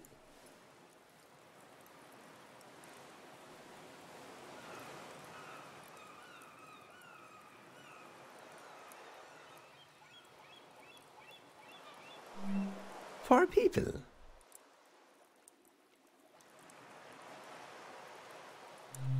You turn them on? Aha! I think wrong. It's not for sport.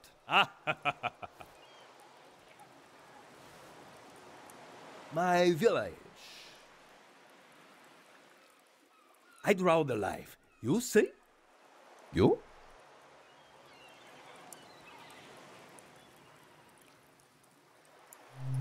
Safe village. So.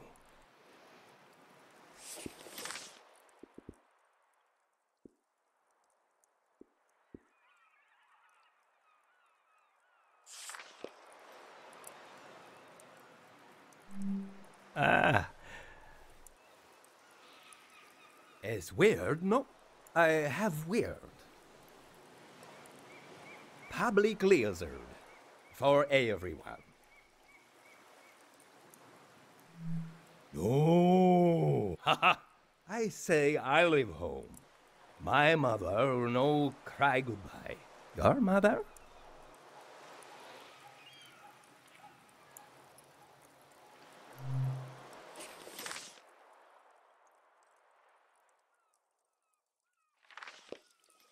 Ah, sad mom. Morning I leave. I go far, far? Hmm? Alone. Long time. I leave home.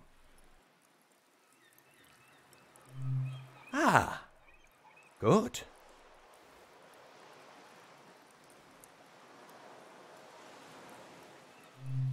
Amestak aikel abe amamola. Ast monoste Camila ek ohak. Nestelefo ak aimestast. O altam ek en ek atme. Olmop akal ero. Ai otak asta. Ak eli ek ohak. Ai ebernach el olahan onalol. Ek en ek etelen etelna. Look at crab now. I see. I like it.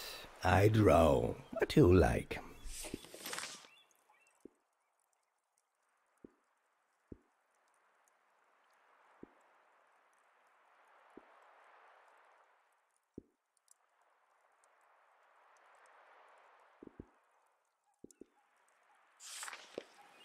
Aha.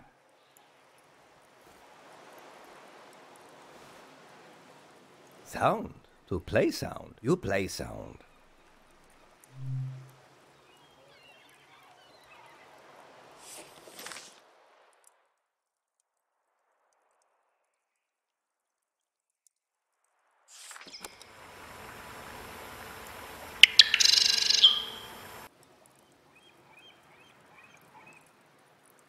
I used to envy birds for their freedom, but not anymore. Good. Here? 3 days together. Friend now. Sad that I go.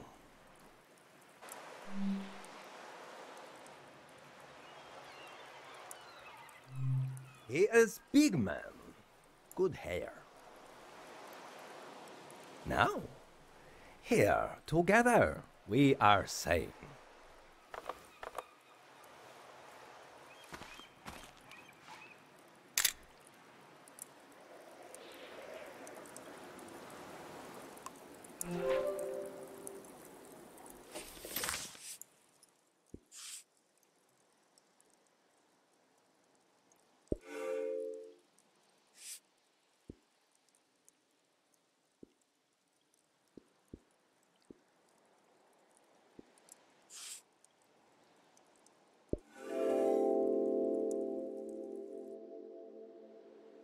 On the beach, I move through the wreckage of an old season, and a way to warn the world about the arrival of the next. The cycle will continue. I hope I played my role well.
The lights sent out a warning to the other side of the world.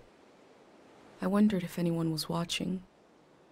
I wondered if anyone remembers what it means. This season is over.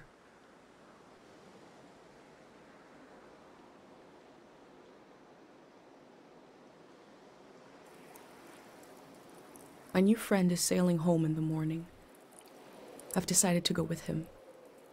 I feel so scared and so relieved at the same time. I can't think straight. Before sailing into the unknown, I checked in on my journal, my letter to the future.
Blinding light,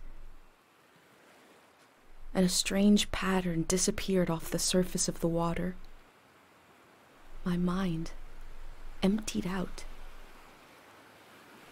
But then my senses came alive. I smelled the ocean air, felt the boat rocking, heard the waves rolling, saw someone else was with me. I detected the world for the first time. I was overwhelmed by its beauty and a feeling of possibility. Then I found this journal and I read carefully through each page. It says, "Here is my home, my mom, my friends." I didn't recognize any of them, and the loss hit me. I became aware of a massive absence. And I realized that if it wasn't for this journal, I wouldn't even know I lost anything at all. These pages are a little bridge between us and the world that just disappeared.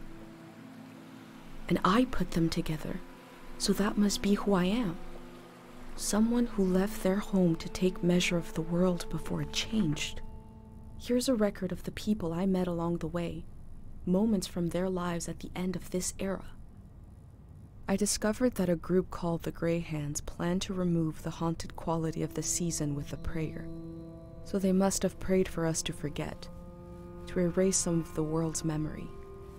I hope what I recorded in my journal helps you cut through the fog of amnesia, the same way it helped me remember who I am. I'll continue taking measure of the world, even if I never make it to a palace of art and memory. No matter where you're reading this, I offer you my journal and the lives inside it. If anything in here escapes from the page into the world, let it be one sentence. Just a few words you heard from a traveler on a bicycle. When at the end of the evening, she turned to you and said, "It is not too late."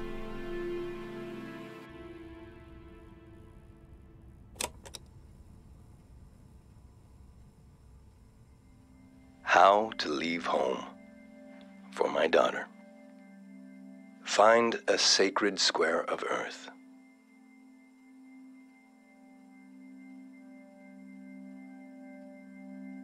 Lay down so you have the dirt at your back.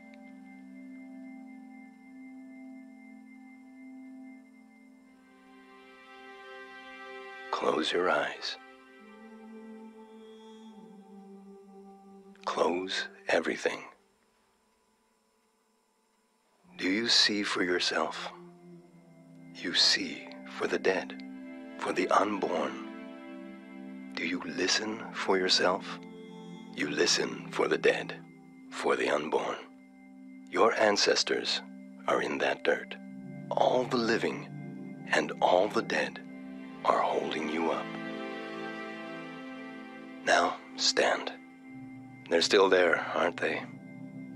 It's time to move, to entangle yourself everywhere with everyone. So the next time you lay down in the dirt, you will have so much more to tell them.